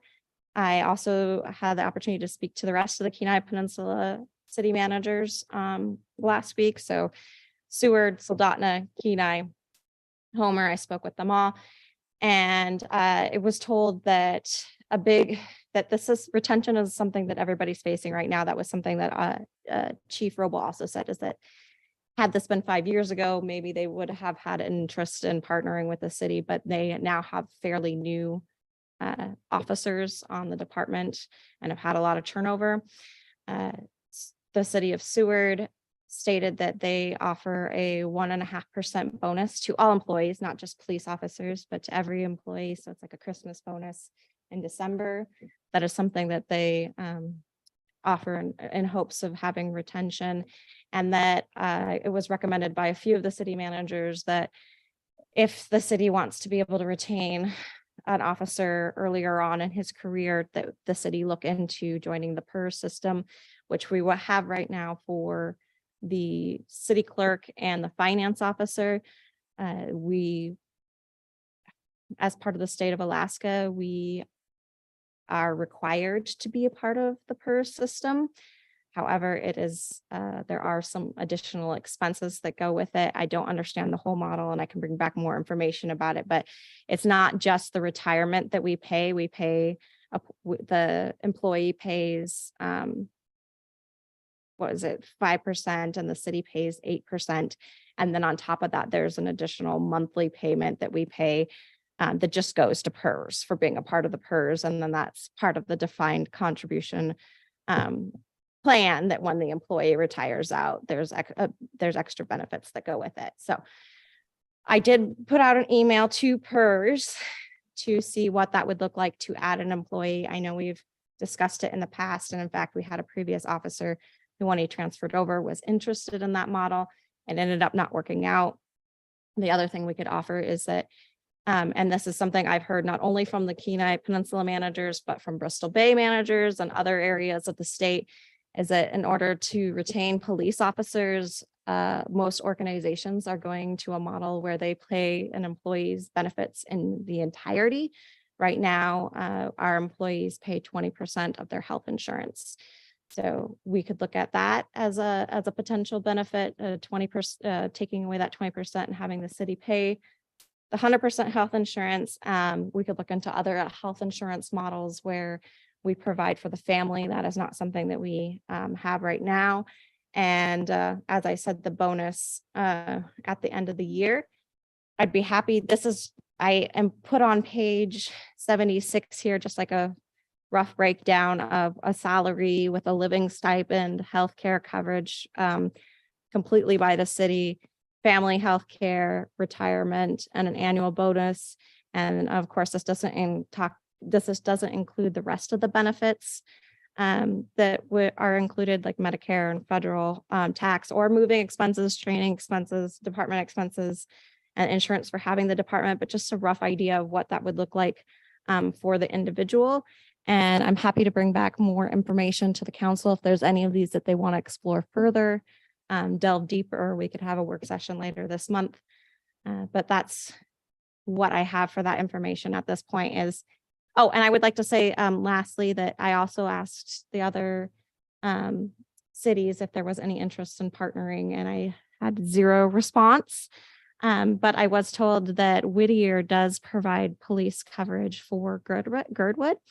And I reached out to Whittier and I'm still waiting. We've had a little bit of talk back and forth, but still waiting on a more thorough response of kind of what that contract looks like and the budget for that. I'm assuming that it would be similar to the public safety contract, and that they just, that Girdwood signs over to Whittier saying, we're going to pay you this amount of money and you provide coverage to our area. So if that's something that the city wants to explore, we can keep looking to see if there's a department in the future that would be willing to partner with us for that kind of a contract model. But I haven't had very positive response with it so far. Okay, great, Heidi. Yeah, no, I appreciate that synopsis of what's taking place, where we're at. And then, so yeah, I guess, my my hopes would be that we would, I mean, certainly we can answer questions. Are they, as Heidi alluded to, in the laydown packet, at the, I think it starts right on page 3 of the laydown, is the chief of police versus VPSO duties for anyone new that's coming in that hasn't, that has a bunch of questions. Just real quickly, it goes down the line of job duties, and then chief of police, VPSO, yes or yes. For example, job duties, prisoner transport to Homer, chief of police, yes, VPSO, yes. And there's about 20 different, 25 different ones that it goes through on there. And for the bulk of these are, it's about 99% the same in terms of duties and responsibilities in terms of what they can both do, and they match up pretty darn close. So that's just a quick overview on that, but we'll go ahead and open it up to anyone, whether they're council or public, that wishes to speak on the process here. Vivian, go ahead. Yes, thank you, Mr. Mayor. This has been an ongoing issue for many years, not just currently since our last police chief left.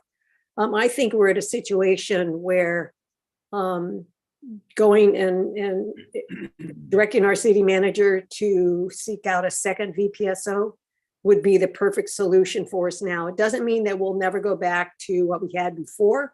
The police chief, we can always put it in the budget if it doesn't work out. But I think the opportunity right now to work with the organization and APAI, working with them and getting 2 officers here would be outstanding. It would be a direction that we could go. It's new to us. And and you're absolutely right, Mr. Mayor, looking at that checkoff list and chart, there's not much that does not overlap, that our police chief and the VPSOs can do. So I am at the point of really making that big step. Let's just go for requesting a second VPSO. We've been working on this chief of police thing for years and years, and we haven't found them out of the works. But anyhow, that's my 2 cents, and I would like to hear from the public and the rest of council. Thank you, Mr. Mayor. Yeah, thank you, Vivian. Yeah, appreciate that.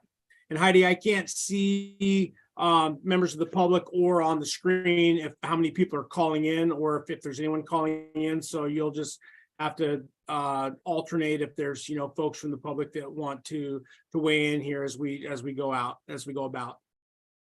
Thank you, Mr. Mayor. We do have members of the audience both in the room and online. So if they would like to speak, either circumstance, please raise your hand and we'll call on you and proceed.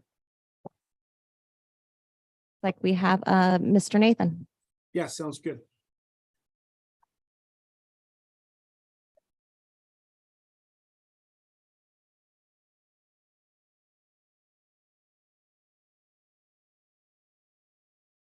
I really like the chief of police model. It seems the greatest obstacle to overcome is the thoughts of tenure.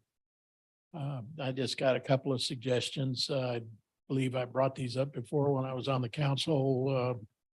You didn't listen then, probably won't listen now, but I'll say it anyway. I think we should hire a chief of police who would work about 3 days a week, let's say. His salary would be commensurate with that schedule. Use the VPSO to cover those days off. And you put incentives, I guess you could call them negative incentives in place. So if the candidate gets hired and he leaves before the end of his contract or before some specified time, you're going to make him pay back the transportation up here and the part that his training. And that's a pretty standard thing. It's done in lots of different industries. I know there are a lot of aviation companies that hire a pilot and they've got to spent a lot of money to get him trained up, and if he doesn't fulfill his obligation, he's got to pay that back, and it's thousands of dollars. So if we could find a candidate, the other, again, I had this thought way back in the beginning, when we hired Clayne. I liked the idea of getting hold of a union, and I picked Minneapolis because all those policemen are looking for someplace to go. Morale there is terrible. And besides that, his first question when interviewing him is, what's the winter like in Seldovia? This guy from Minneapolis, is going to be summer for him here. Just eliminates one other problem, but it's just three little ideas. Maybe they're not worth much, something to think about. Thanks. Okay, thank you, George. Appreciate that.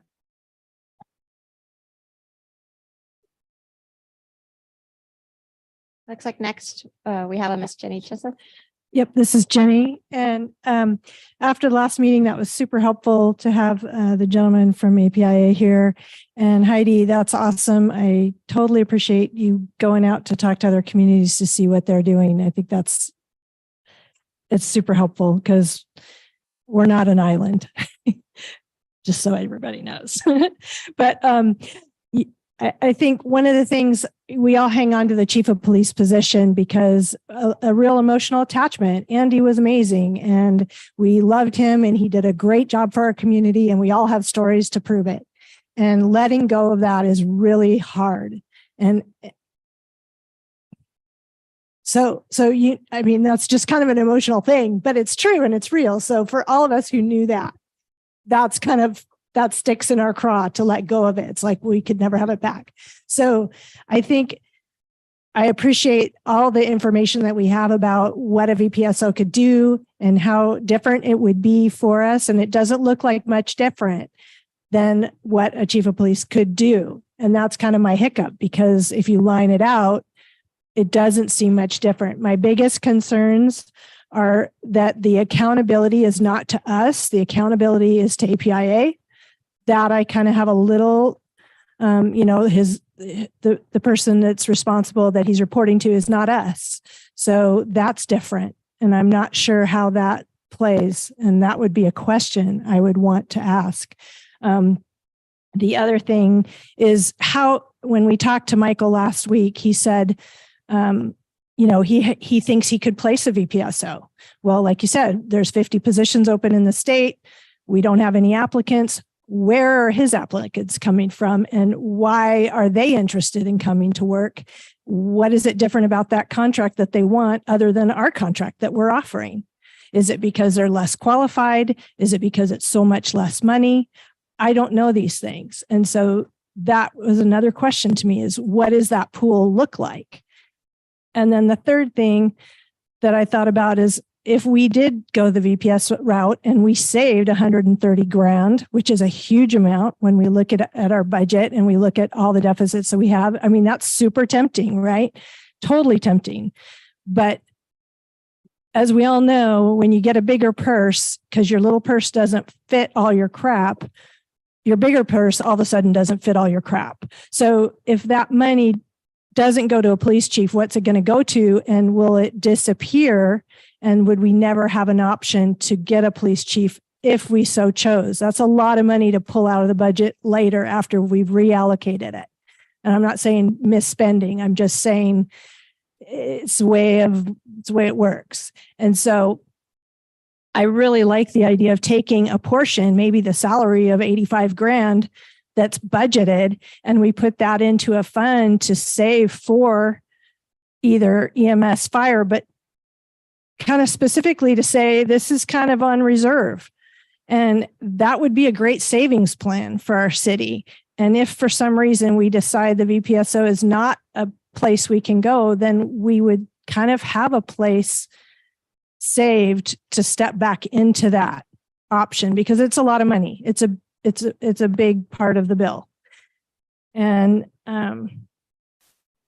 the last thing I thought about when I looked at the allocation of funds, to me, family insurance would be a huge draw. And maybe if we did the VPSO, an incentive program to get a great VPSO that wants to stay here is we offer insurance for his family because we're saving all the other. So, I mean, I think there's some kind of creative things that we could do to incentivize the position. And I don't know if that's possible because I know API is a different deal. So I may be speaking out of turn there, but those were a couple of my ideas and my hesitancy to letting go of our police chief position. Thank you. Yeah, thank you, Jenny. Yeah, and I just want to, while it's fresh on my mind here, real quick, I want to respond to Jenny real quick on a couple of those things. Yeah, certainly as Michael had mentioned, every community is different that they partner with in terms of what they can offer to a community. Some communities don't have anything extra that they can offer. Other communities do have things extra that they can offer. So yeah, my thoughts are exactly that. You take, you're not going to have a 130 grand savings, right? If we have $140,000 budget right now for public safety, 40 off the top because that's funded by Department of Public Safety and the troopers, right? So we're down to a 100 contribution from the city. I think if we came up with, somewhere between, half of that, let's just say maximum half of that, or 30 to 50 grand on sweetening the pot in terms of, usage of the truck, of fuel, some sort of living stipend, and or additional funding for the fire and EMS portion of this, which is huge. That's the big thing here that everyone forgets. These are not just law enforcement officers. These are first responders, right? So it's fire, EMS, and law enforcement. So I want to make sure everyone's keeping that in the forefront. So, but yeah, yeah, that's a big fear. And we've talked about that is, can we ever get this back? Absolutely we can. But you're right, keeping some of the funding source in place, whether it's reserves or, however it shakes out, I think that's something that we can work through as a community and as a council to, make sure we're doing the right thing if the 2 VPSO model is what we eventually settle on here. So, all right, I'll stop and then who's next there, Heidi? We have a Mr. Don Sellinger. Okay. Mr. Mayor, Council, thank you very much. Yep, that's loud and clear, Don. Is it not? Am I on now? Okay. As most of you know, I'm not a resident of the city, but I identify with Seldovia, have for 30 years that I've lived here. And the way I do that, somebody asked me, well, where do you live, Don? I tell them I live in Seldovia. Oh, well, they're interested in that. What I don't tell them is the reason I told them that. I don't live in Seldovia. I just don't want them to be able to find me. So I tell them I live in Seldovia. I live 6 miles from here. What got me interested in this, and I'm going to get to the crux of this in a minute, is what I perceive as a lack of transparency from the city. The city, on one or more occasions, has taken action of one form or another that affects the 250 residents that don't live in the city. And we've had no voice. And I don't expect that we're going to have a voice, but I think our opinions ought to at least be interesting and considered. Since I've had some discussions and the meeting Monday, that transparency problem seems to be going away. I notice we have some new notices. Thank you, Heidi. The other thing was the VPSO initially worried me, not in the fact the city wants a VPSO. That's none of my business. I don't live here. But when they're going to send VPSOs outside the city, that gets my attention. Why? Is the city laying the groundwork for future action by the city to move its boundaries. Now, you might find that surprising. They've tried it twice. Are they getting ready to do it again? I was assured in my discussions over the last week that that was not the case.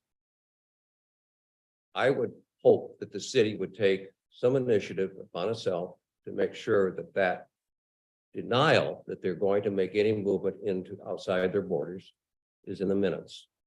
Not only do I have some concerns that the city might try that, by putting this VPSO out the road, it may trigger something SVT to do something similar, which they have tried.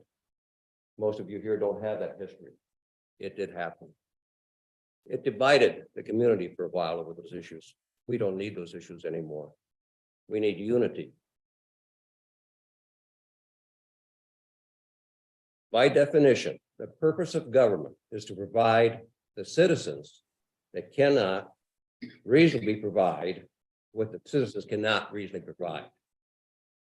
Safety in the form of a police department, fire department, utilities in the form of community water and sewer.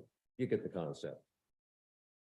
In reading the proposals that are suggestions or options that are before the city council, and I've read them all very closely, all of those would meet those requirements of the government, the council. Some are more favorable than others, and you've heard some of that addressed here tonight. If you choose as a city to contract your police department out to APIA, I suggest that everybody that's going to vote on this read about APIA. It's an interesting co-op. If you do that, that VPSO, one or two, will no longer report to the city.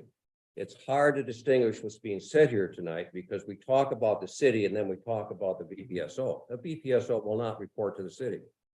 They're an independent company. And Michael made it very clear throughout all the questioning last Monday.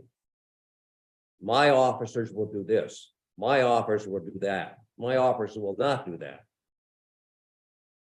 Very clear, they're his officers. The city will no longer have direct supervision, in my opinion, based on what Michael said. The option of two VPSOs, and it says right here in one of the laydowns, will also diminish site control. Just what I said. It's already been admitted here. We know that that's going to happen.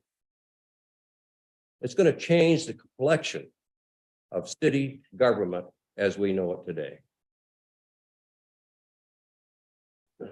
I don't envy you your difficult choice.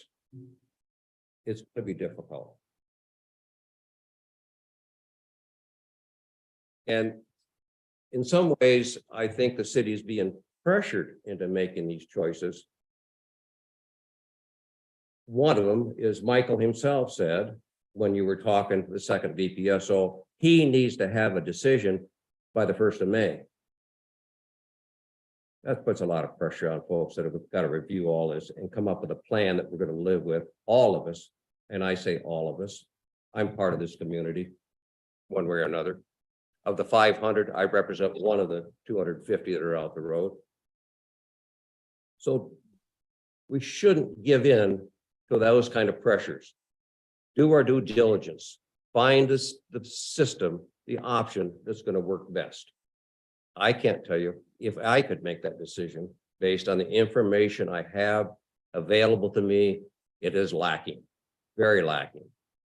One of the other things that came out in the Monday, am I losing up my 3 minutes? No, you're fine, Don. Go ahead.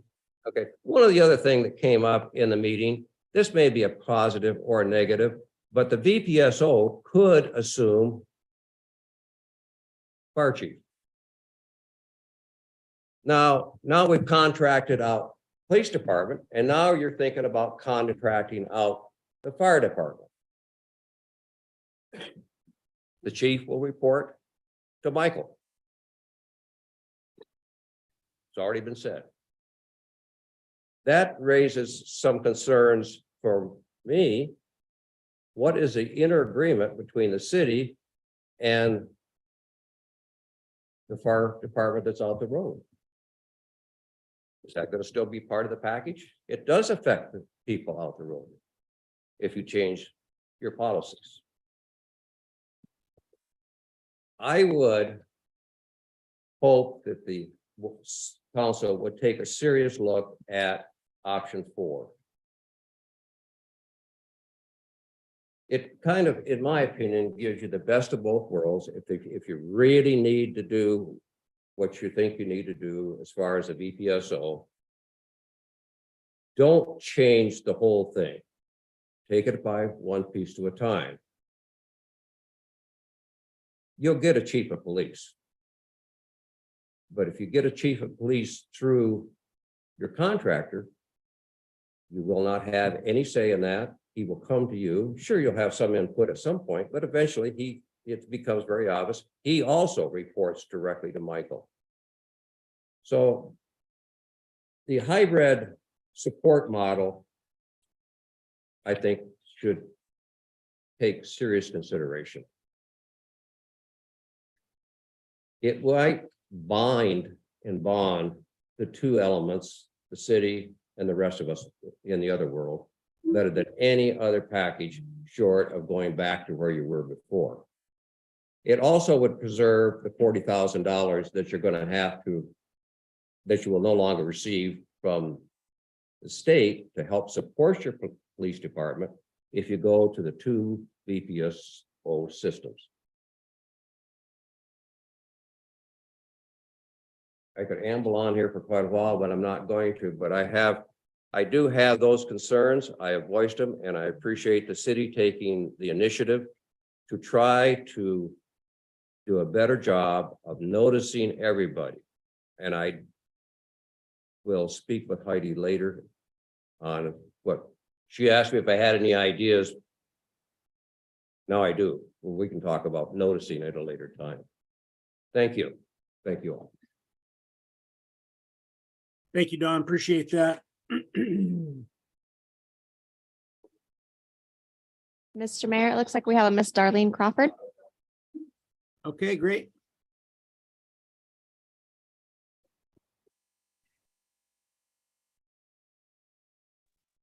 Hi, can you hear me? Yep, got you loud and clear, Darlene. Okay, good. I've been watching this with interest. I live out in the village, Seldovia Village. And I'm just wondering if we have 2 officers, 2 village public safety officers. I'm assuming one of them will also be taking care of the village, which is why those officers were begun. And so then you maybe won't be getting your contract from the troopers, which then would be 40,000 less on the budget. I realize this whole thing is good for the city budget, but people may come and want a lower mill rate if your expenses go down. But I think, I don't think like Dawn that it has anything to do with boundary change, because it's just providing this service, and village public safety officers were created for villages, which we are outside of town. It's nice they're letting them work inside of village or inside of cities now. I thought George's idea about Minnesota was good, because if you could get someone that was used to the cold weather and all, they might be good up here. I always thought that with as much trouble as police officers are having outside, and they're getting shot and having just a lot of problems, that it should be easy to get them to come here. We're a nice place to live. But I know we've hired people before that once they got to town and their wife got to town, if she didn't like town, and then maybe they didn't stay hired, they left and went back. But if we could find someone from some cold area who wanted to get away from the tough life out there and come up here, that would be good. But I'm not opposed to having 2 village public safety officers. I think it might be good. In the old days, we used to just hire a local guy. He was our policeman. He was on 24/7. Didn't necessarily carry a gun, but was local. and went away for training and then came back and did the job. Didn't sit in an office for certain hours a day. They were just on call 24/7. And that worked out good for a lot of years back in the 50s and 60s. And Andy probably came on in the 70s. And he was good there. But that's all I wanted to say is that I think 2 VPSOs would be good.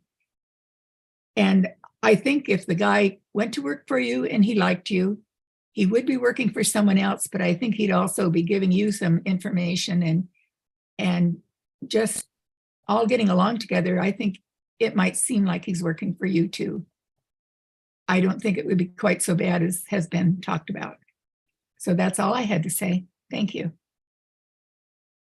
Yeah, thank you, Darlene. I appreciate your comments there.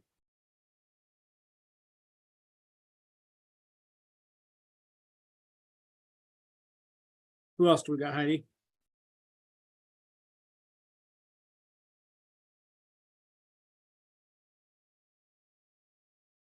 I'm not seeing any more hands raised at this time, Mr. Mayor. Okay, yeah, and they can feel free to raise them at any time there. So if anyone from the council wants to chime in, that'd be great. Yeah, Mr. Mayor. Yep.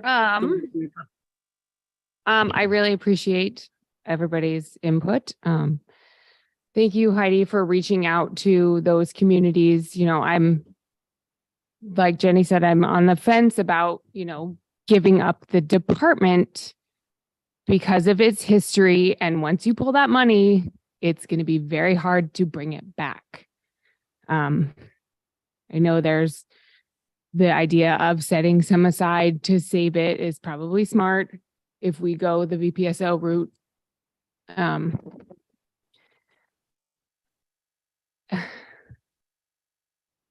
The more I learn about the program, it makes me wonder why there's police officers to begin with. I don't understand why he has more recruit. Didn't he say his recruitment in the last few years is skyrocketed and nobody can keep cops around? I don't know what the difference is. I don't get it either. These other, the PERS, do you know why that didn't work out with Paul? I don't know the ins and outs because I wasn't the hiring manager at the time, but I do know that he ended up not going with that program and went with Right. the And one then city. are there, you say this is more enticing for younger officers or other departments doing this already, and they're still having this problem of hiring people anyway? Correct. In fact, Seward made a comment that Homer was sucking up all their officers and then Homer is still short officers. So from what I'm understanding in discussion with departments, not even just Kenai Peninsula departments, but also the public Department of Public Safety and other departments and other boroughs. This is a problem across the state. Okay. Yeah. I don't know. I will never be able to look that enticing on paper to somebody to come here. And the same thing with the VPSO. I mean, well, there, like you said, there's other communities that can't offer anything and they're placing officers in their communities and we would have money to help. So maybe that would help in hiring. And I have heard details of that VPSO who is interested in coming here. It all seems too good to be true and too easy. I don't know. I'm definitely not in support of annexation. My mind didn't even go there in this whole thing. I don't know if anybody else's did. I don't see this as an in-town, out-of-town thing. I personally never like to see that statistic on those police reports when they were presented to council. I think that was a rift that didn't need to be there. You know, how many of those calls were from citizens of Seldovia outside of town? We don't know that. I mean, it doesn't matter. We're talking about people's safety. It's not, the police officer has never been to respond within city limits. And that's not what this VPSO is going to be either. He's for the community. He's whoever we hire, whether he's a police officer or VPSO, we're expecting them to do the same thing. Police the area. It shouldn't be in town, out of town. I don't think that should be an issue. I know it was, the statistics were needed to show to help get more trooper funding. And then it became a money thing. And then I think it was, yeah, it doesn't need to be that way. I don't know what to do.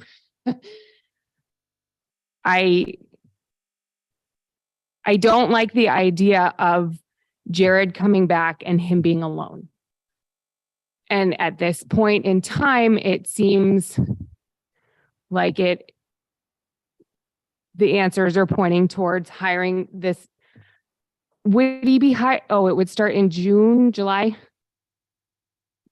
First was when it would be in the budget, which is why there's a timeline. If the city wanted to wait and continue trying to hire an officer, I'm sure we could discuss that again Right. next year. But for their fiscal year budget, they're July 1 like us. Right. Okay. So he's going to be here by himself for a little bit, no matter what, because even if they put it in their budget, the fact we're not going to hire someone July 1, I would highly doubt.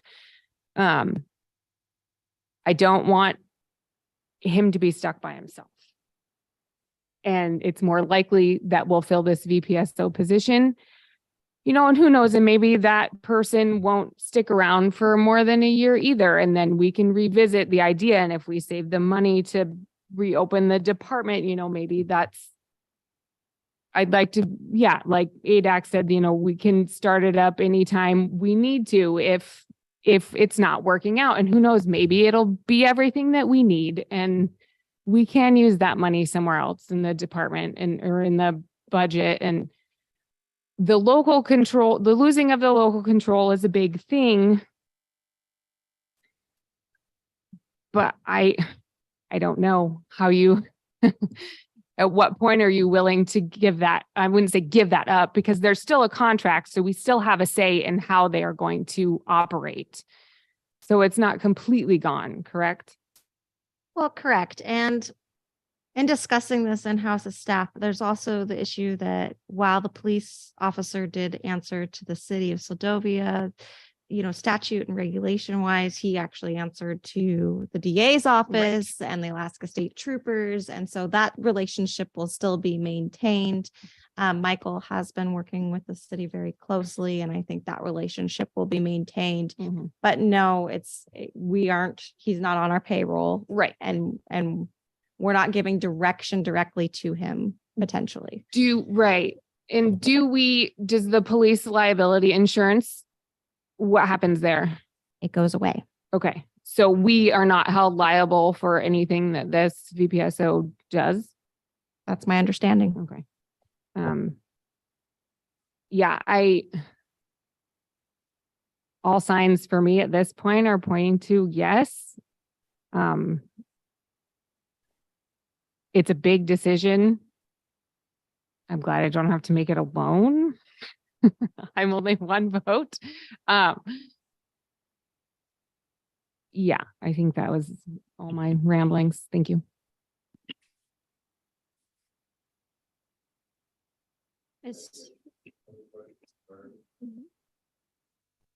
Yeah, thank you, Jennifer. Who's next? Anyone else? Mr. Mayor, it's Don. Yep, go ahead, Don. Get a clarity on one item, please. Sure, you bet. Okay. I'm looking at the letter dated February 3rd, 2023. It's a memorandum. It says the city also signed an MOA with the Alaska Pribilof Island Association. Is that the same company as Aleutian Pribilof Islands Association? The letter says a little different.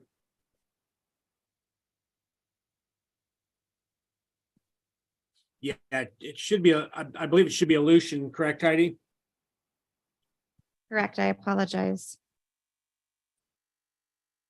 But yes, the MOA is with the Aleutian Pribilof Islands Association, who is the gentleman who spoke at the last meeting and who is the association that hired a VPSO that will be placed in this community beginning of May. You did sign a letter with one. There's a typo in the memo. Is that correct? The letter actually was signed, the MOA was actually signed with Aleutian and not Alaska. Yes, Okay. correct. all right. Sorry about that. That answers my question. Good catch. Mr. Mayor, it looks like we have a Miss Randy Sweet. Yep, you bet. This is Randy. Can you hear me okay? Yeah, got you loud and clear, Randy. Go ahead. Thank you. So I guess one of the things that I would say, like, so what are the success factors in creating a relationship? And so if we're talking about the VPSO program, it seems like one success factor would be approaching it as a partnership. Kind of the way that it was talked about, it seemed like the way that this particular program is successful is because the person integrates with the community and is asked to interact with communities and build relationships. So, and I think that would be the case, you know, whether it's a police chief or a VPSO, but it just seems like that's one thing that should be an expectation. So I guess partnership is one thing. And then I guess the other thing that I wonder is if we're looking at this VPSO, then, and it's a new thing, then what kind of performance standards, like there's the contractual relationship, but if we're trying something new, then what do we really want to get out of it? And so how do we measure whether it's successful or not? So let's say we try it for a 2 or 3 year period and have an evaluation process that has a way of looking at it to see, is it fit for purpose for our community? Because I think, you know, anytime you try something new, it's scary because you're kind of in that Indiana Jones movie where you're stepping off into crossing that chasm, and there really is something underneath it, but you don't see it. So you're just trying to figure it out to make sure you're kind of going in the right direction. So I would say really defining the expectations and then checking along the way to make sure it's working would be one something to consider. And then I guess the last thing I'd say is one of the things that a lot of professions in Alaska have is that there is a workforce shortage, and it's in the professional organizations. It's doctors, it's nurses, it's police, it's all kinds of professions. And one of the things that Alaska is struggling with is, you guys talked about the defined contribution program. Right now, the legislature is working on the possibility of adding a defined benefits program, which is like the standard sort of pension, because right now Alaska doesn't have that. And that also factors into whether people are attracted to positions in Alaska. So I think we're fighting some headwinds, and there's some things that are trying to be done to help that. So that might be something that might help attract people. So take the time to give feedback.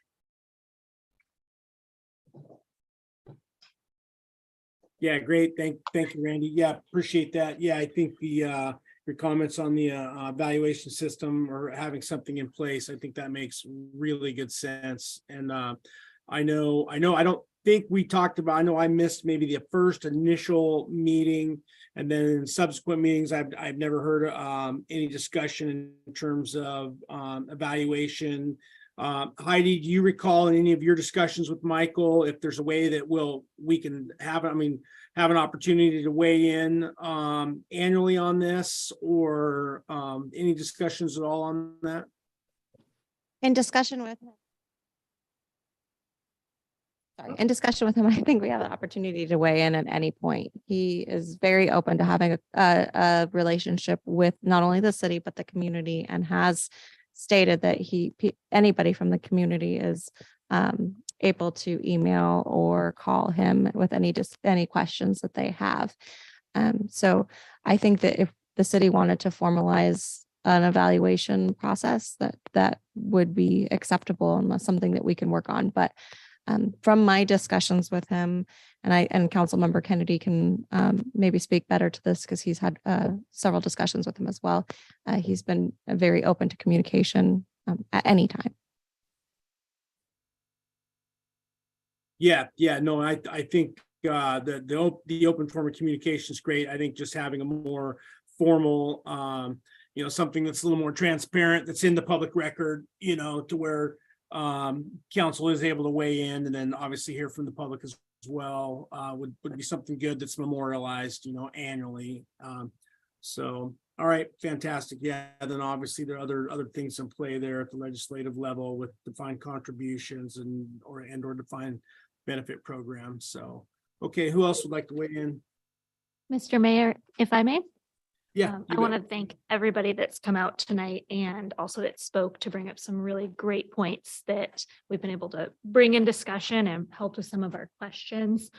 I think ultimately all of us up here have come to the conclusion that we just are trying to figure out how to best fill this void that is an unknown of length of void. We want to create a way to support the community, not just police the community, but have that support, because that police chief is not just a police, they're a support for the community. And that's where the VPSO is also potentially, I'm going to use the word feel instead of fact, because I have no facts for this when we're asking why would the pool be different for a VPSO versus chief of police right now. I feel that part of that could be the qualifications needed. I don't know because I don't have it in front of me, but also just what that position looks like. From talking to Mr. Patterson, who's been my neighbor for the last year that I've been here, and knowing his process and wanting to be a part of it and kind of his passion towards it, really had to do with what that role meant and how it was presented to him, which is part of what got me excited for him and excited to learn about that role.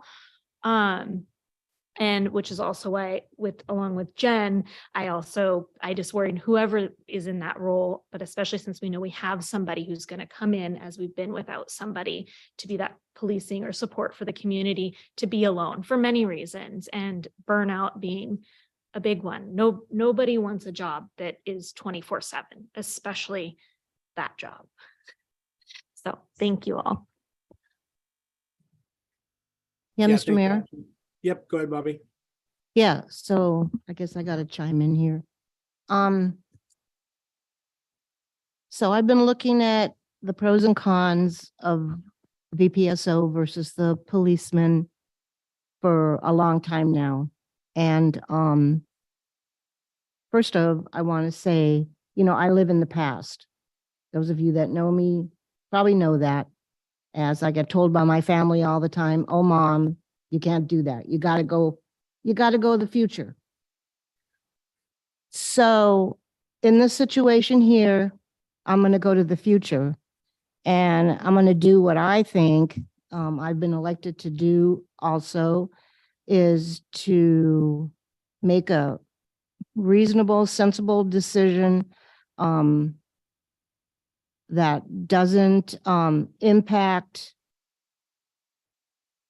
or I should say that it doesn't impact anything bad as far as I'm concerned. Ginny, I don't know if you remember, but you talk about an emotional situation when we had the doctor. We went through that, and to be blunt, we got over it. And that was way more emotional than this will ever be. So for those of you who remember that, can remember that.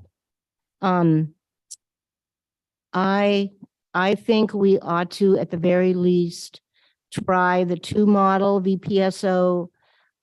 There is nothing that says we cannot go back to a policeman model if this VPSO model does not work out for us, for whatever reason that would be. I don't know what it would be, but you never know. Also, it would be It would be a great, it would be great for our budget. Not that I think I'm in agreement with somehow, some way, putting that money on hold, if that's even something we can do, I don't know. I guess we would have to find out that information and put that money aside. Should we have to go back to getting a policeman? From all the things I've seen that the policeman can do versus the VPSO, I do not see anything that, I would be, not in favor of. The one thing I have thought about and that I might have an issue with, and again, I don't know how that piece is going to look, what that piece is going to look like with having a VPSO and a policeman, who is going to be in charge and who is going to determine who does what. So I think that's something, if we elect to go that route, that's something we really need to find out, because I'm not in favor of someone giving the VPSO all the duties and someone just sitting in the office collecting $150,000 a year. I'm not into that. So I think that's something we need to look at. And then you would certainly hope that the VPSO and the policeman bond, that they will get along. That's another issue that I've been thinking about a lot. But generally, I am in favor of the two-person VPSO model, and I hope that the council would consider it. And thank you, everybody, for being here and giving all your input. Thanks. Yep, thank you, Bobby. Harmony. Sure. Hi.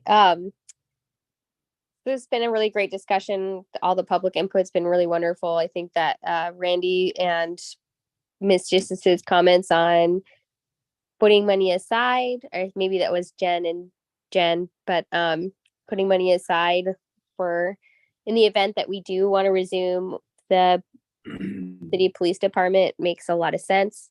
I liked rent. I feel like would be a given, but also just making sure that we are proactive in reviewing the process and reaching out to the community and the public and seeing what the body's sense is on how the stewardship is going, how they're being served. I think that that's something that we always try to do.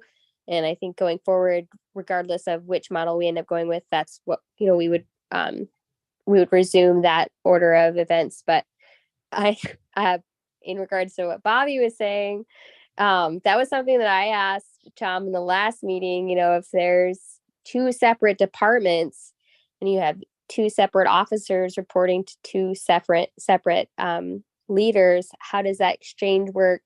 It sounds like Tom as a leader has a lot of on the ground, like 10 years of experience actually working remote in small villages. He seemed to be a very, I'm going to say layman. He sounds like an Alaskan. He sounds like somebody who is really reasonable to communicate with. I don't personally, from what I understand of this entity and what our contract would entail, I don't foresee a lot of pushback on communications or them receiving input from us. I don't think that it would be in our best interest or really a need for us to micromanage,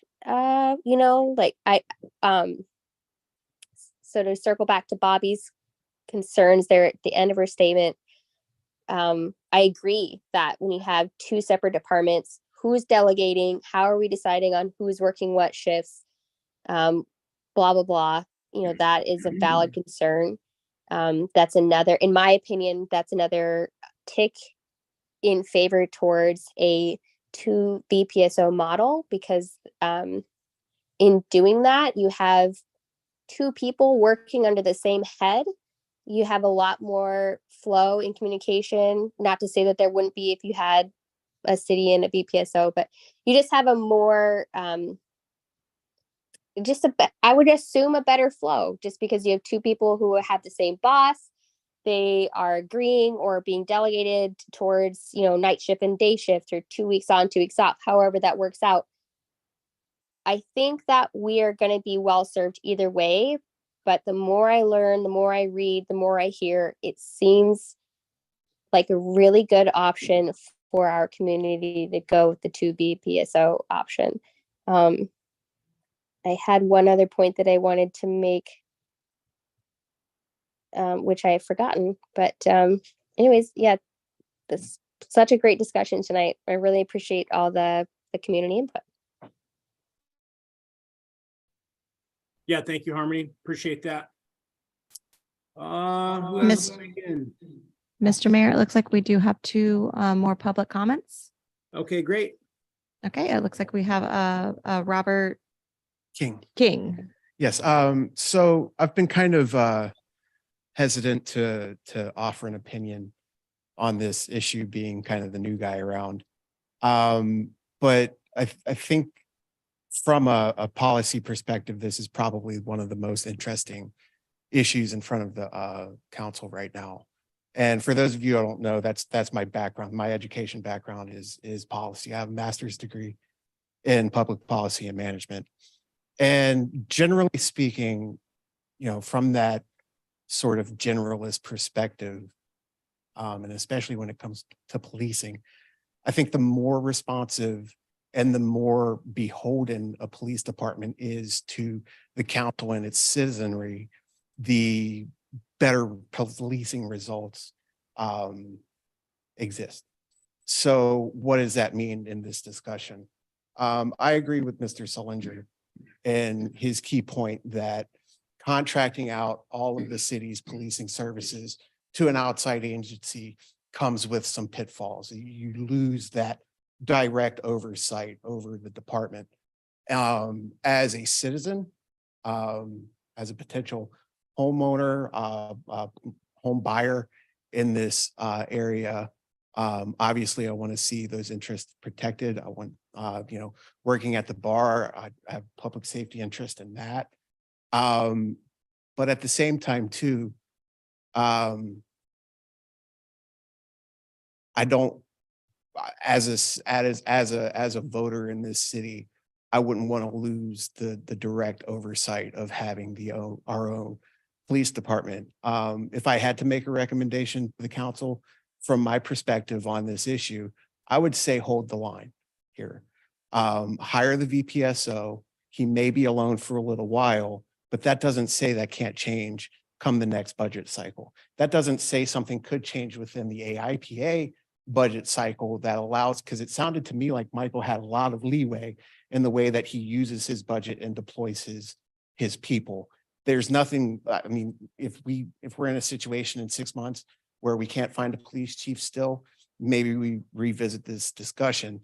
I think sweetening the pot would go a long way. Certainly medical, I mean, there's any number of things that the city hasn't tried yet that it could try that would allow it to maintain that oversight of its own police department. And I think that's incredibly important. Yeah, I mean, the obvious benefits of saving a little bit of money and having 2 people on the ground now, again, those are obvious benefits, but it comes at a cost of completely changing the way that the city has historically policed itself.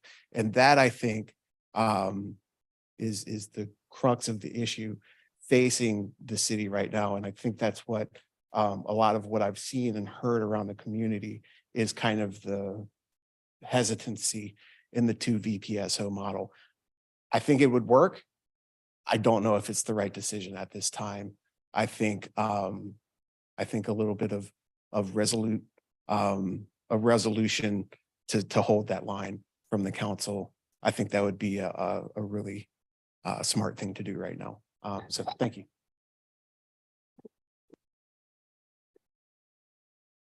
We have a Miss Jenny Yeah, Chisholm. thank you, Mr. King. Yeah, I just wanted to say one more thing, kind of in response to what Robert was just saying.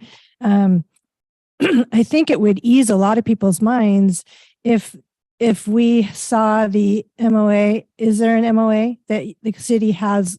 Because I don't think it's in the packet. Is it? Did I miss it? It is not, but I can definitely bring that to a next meeting, or you can come in and see it. It's, you know, it is a public record. So, Because I think that would really help to understand what the obligation is to the city, because just letting go of it sounds totally frightening.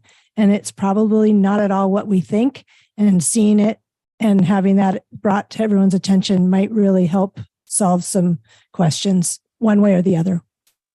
Thank you. Yeah, thank you, Jenny.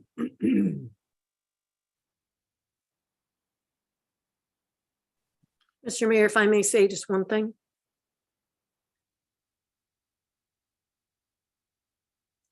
Oops, you freeze up. Can the council hear me? yeah, we can hear you. He does look frozen. I think our mayor froze up. No, Oh, yeah, can you hear me, Mr. Mayor?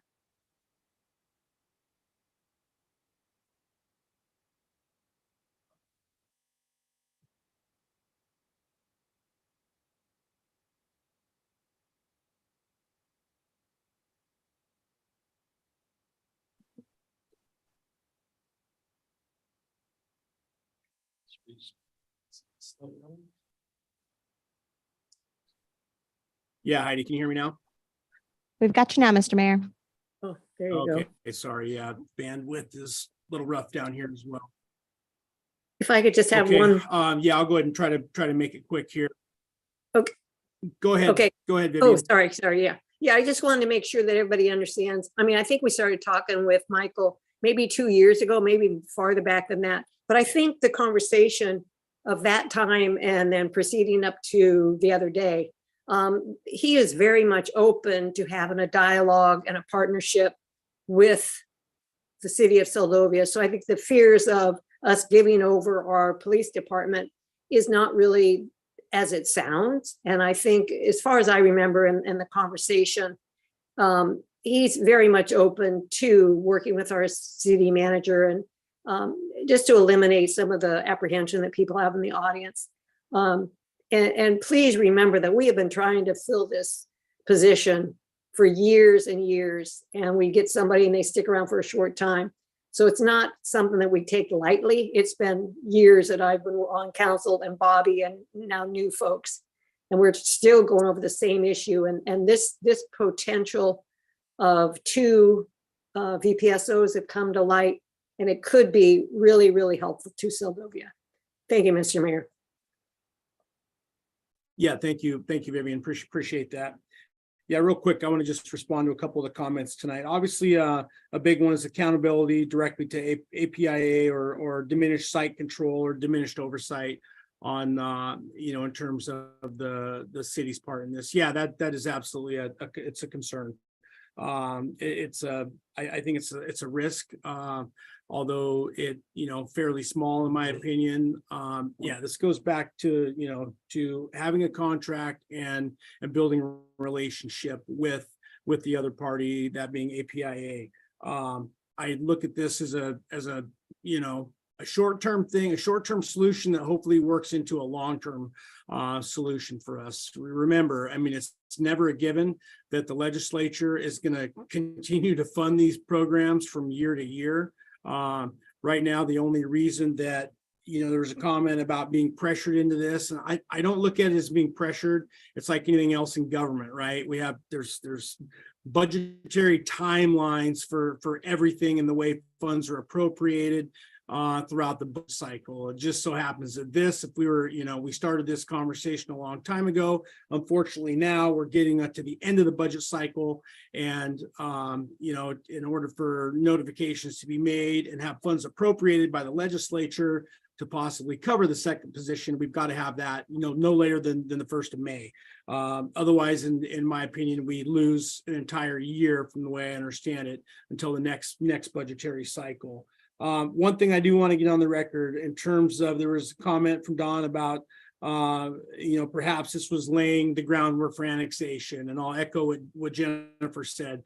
At no time have I or anyone, any conversation that I've ever been a part of during this process did the word annexation or, anything to that effect come up. So that in itself is a completely different discussion, not relevant to the VPSO or the public safety discussion. I mean, and the annexation is, we've heard from the government specialist on that and what it takes to do that and the amount of folks that have to agree to that. And that's just a battle that, it's probably not going to, it'll probably be brought up again in the future. Who knows? It might be 5 years, 10 years. I don't know, but I'm not interested in fighting that fight, on my watch. So I just want to get that on the record and make sure everyone's clear on that. Let's see, a couple other things. Yeah, there's, another comment in terms of lack of transparency on the city's part in terms of noticing.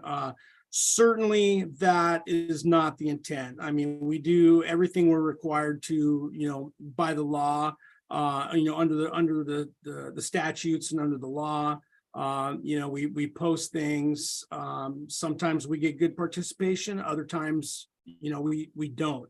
So hopefully, if there's some additional positives that can come out of that, that'd be, fantastic. But it's never certainly our intent to, try to hide or, have any kind of transparency on the city's part, in my opinion.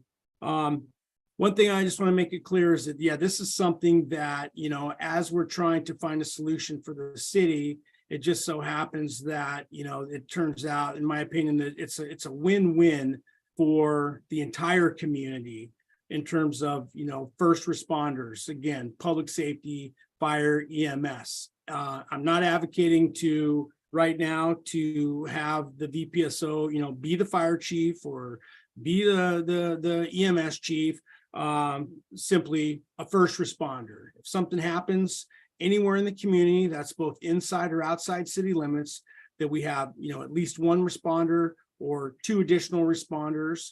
My thoughts with the 2 VPSO model for now is that, if it works out like we think, we have excellent coverage for both inside, outside the city limits, the entire community. And we don't have any red tape like we have had in the past. And we've heard that over the last couple of years. That was some of the biggest complaints is, how come the chief doesn't respond to this call or that call?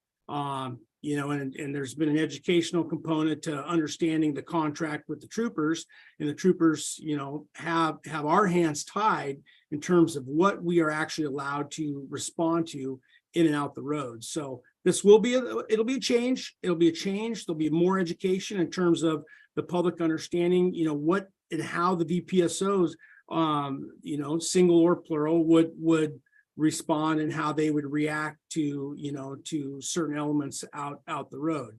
The VPSO program falls under the Department of Public Safety. Obviously, they have a very good relationship with the Alaska State Troopers.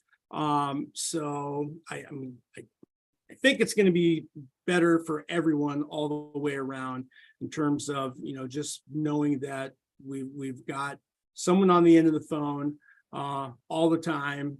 We're not, when someone calls 911 or has an emergency or their house is on fire or, someone needs rescued, et cetera. So, again, I thank everyone. We've had great discussion tonight from everyone. Lots of good ideas. I think what I'd like to do is give this until the next meeting. I know John wants to be present, and I would like to have a full council present, but give this, everyone some time to all these suggestions to resonate, think through it, and then at the next meeting, be prepared to come with your final arguments and be prepared to make a decision one way or another where we're going to be headed here. So with that, I'll leave it up to any final closing comments before we wrap it up here tonight. Yeah, Mr. Mayor, I just have one. Yeah, you bet. I'm gonna disagree a little bit with you on the fire department piece. As someone who's been very involved in the department recently, it needs help. To the point where the board has discussed seeking help from other agencies already. That fire department needs somebody to step in and be the head. I believe that was written into his agreement, correct? It is the role of the VPSO is that they have to serve on the department, the fire department and the EMS. They're trained. He just finished his training for fire department and can provide training to other individuals in the community in the fire department.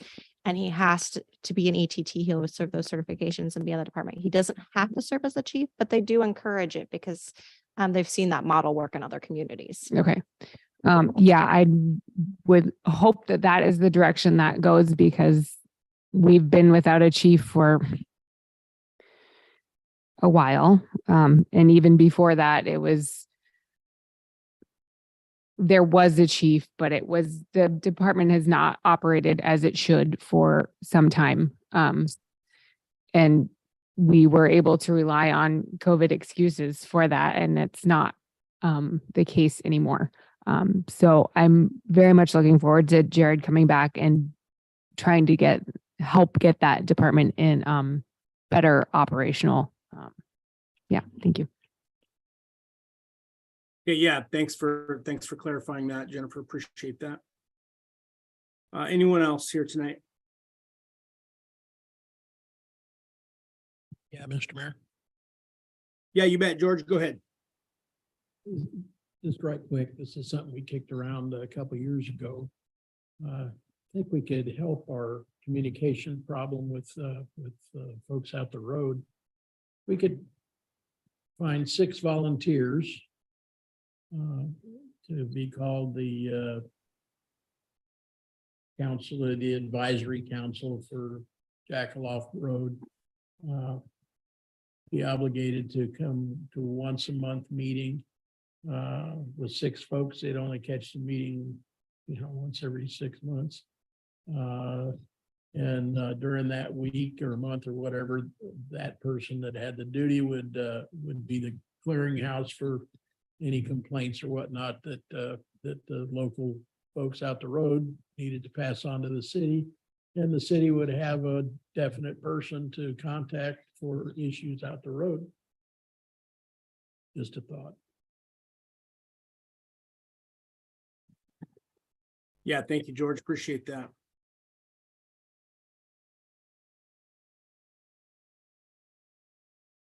Yeah, anyone else, Heidi?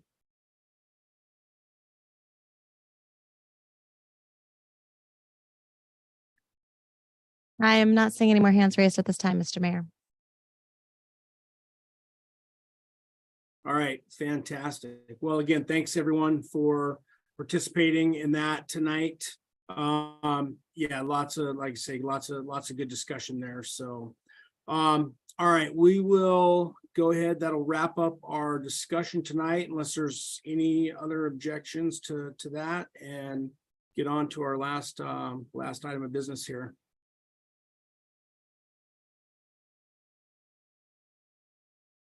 And let me get back to the packet. And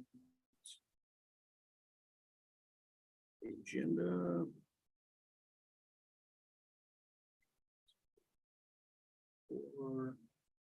Okay, Heidi, it looks like item N, the city manager's report in the laydown. Thank you, Mr. Mayor. I would just like to start off with saying that I'm so glad that Liz is on and here to help us this evening. I've noticed that there have been a few errors in the packet. There was one that Don posted out, or one that Don brought attention to, and then there was also an error in the mid-year budget adjustment. So hopefully with more help and more time and more availability to complete these projects, those will dissipate. But starting off with a bang, the mid-year budget adjustment was passed by the city council at their February 27th meeting. And during the meeting, it was discussed that there was an error on the general fund ending balance. When I went back through and went to make that amendment to update that balance, I quickly realized that not only was there an error in the math, but we were using the figures from the FY23 budget that was already passed instead of the FY22 budget. So that exaggerated those balance amounts by quite a bit. And even though it doesn't change any of the appropriations that were approved or the revenues that will remain the same, those ending fund balances are different. You can see in this in the city manager's report what the FY22 ending balances, what the FY23 ending balance was for the budget that was passed, the past amendment, and what the actual correct ending balance was, which is a little bit of difference in every fund. That a budget adjustment ordinance was introduced at this meeting and will be set for recommended for public hearing at the April 10th meeting. FY22 audit update, and I would like to include also with that budget amendment that even though that will take place and will be specific to the ending fund balances, those are projected ending balances from the city budget process. They will change once the FY22 audit is complete. So we'll have this discussion, whichever direction it goes. Then the next couple of weeks, we should actually see different numbers once that audit is complete that shows the actuals from FY22, and that will affect FY23 and FY24.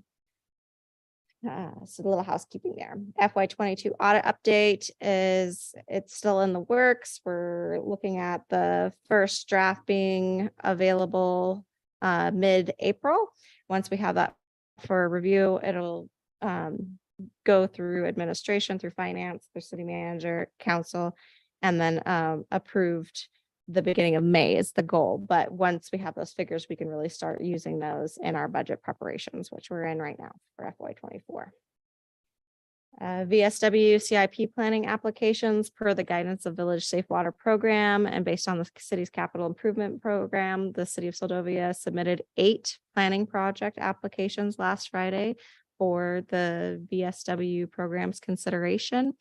The city's worked through with VSW for the last couple of decades to make the improvements and repairs needed in the city's water and sewer infrastructure here in town. It has been recommended that the city always keep a planning application in the queue, and then a construction application will follow. So right now in the planning application, there is the sewer treatment facility and the Seldovia sewer improvements project.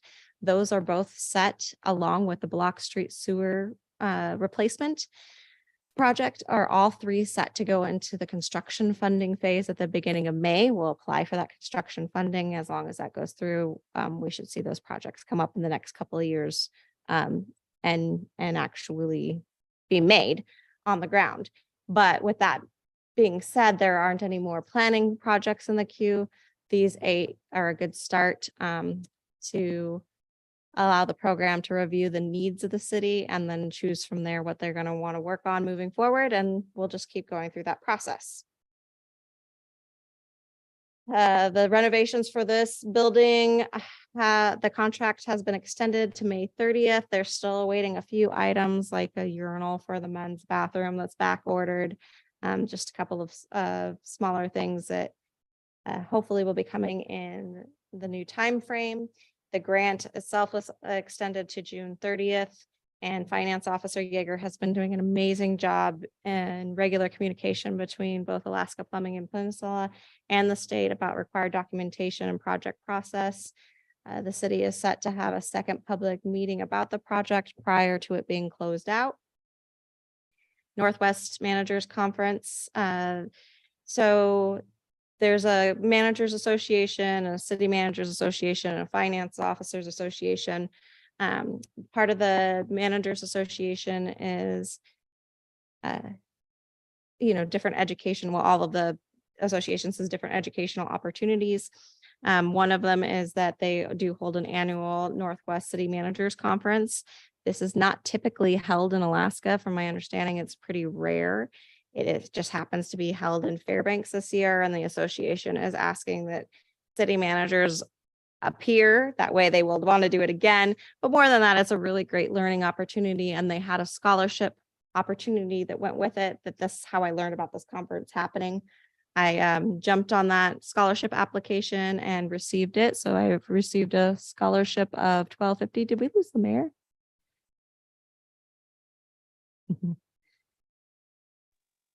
Yep, he just went away. Okay. Oh, it's back. Glad to have you back, Mr. Mayor.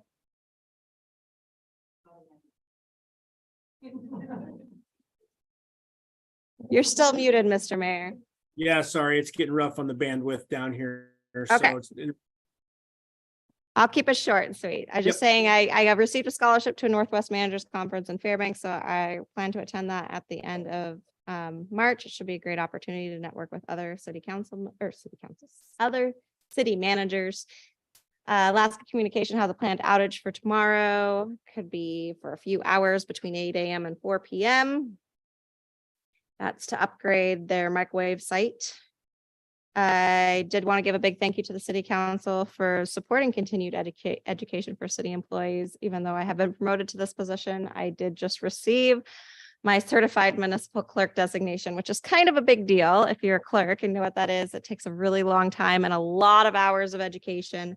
And that was all thanks to the support of this of the city. So I look forward to watching City Clerk Diamond go through a similar process and bring back her knowledge and information to the city to benefit the community and moving forward.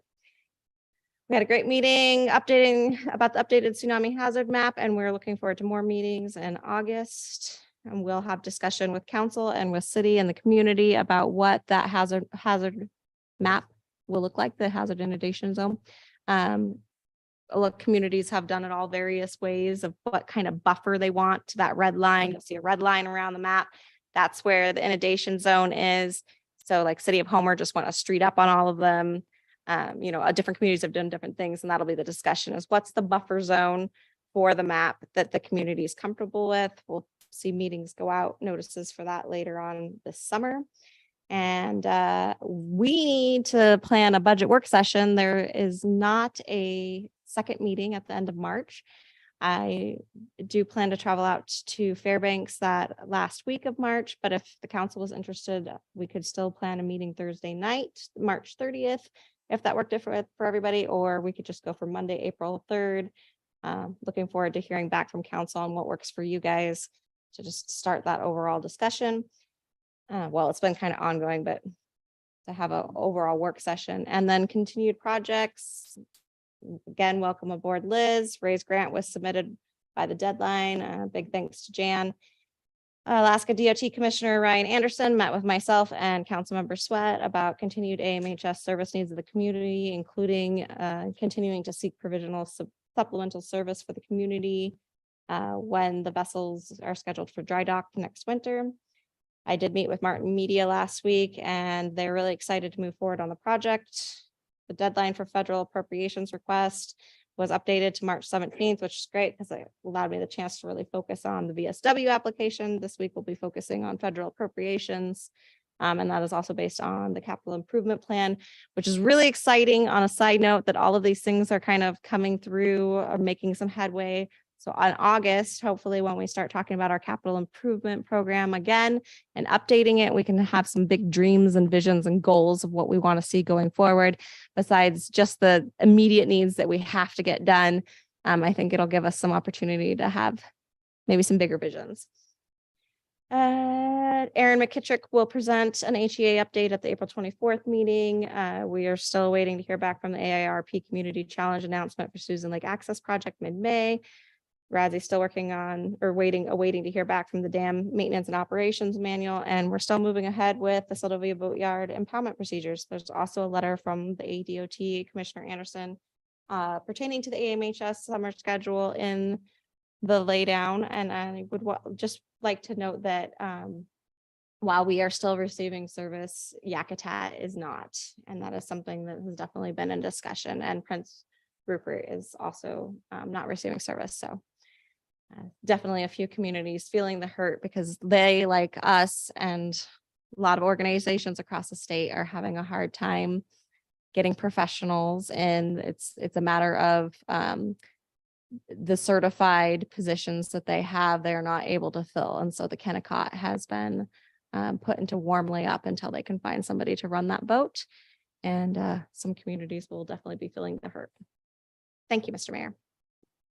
Yeah, thank you, Heidi. Appreciate everything. Any questions, comments from council?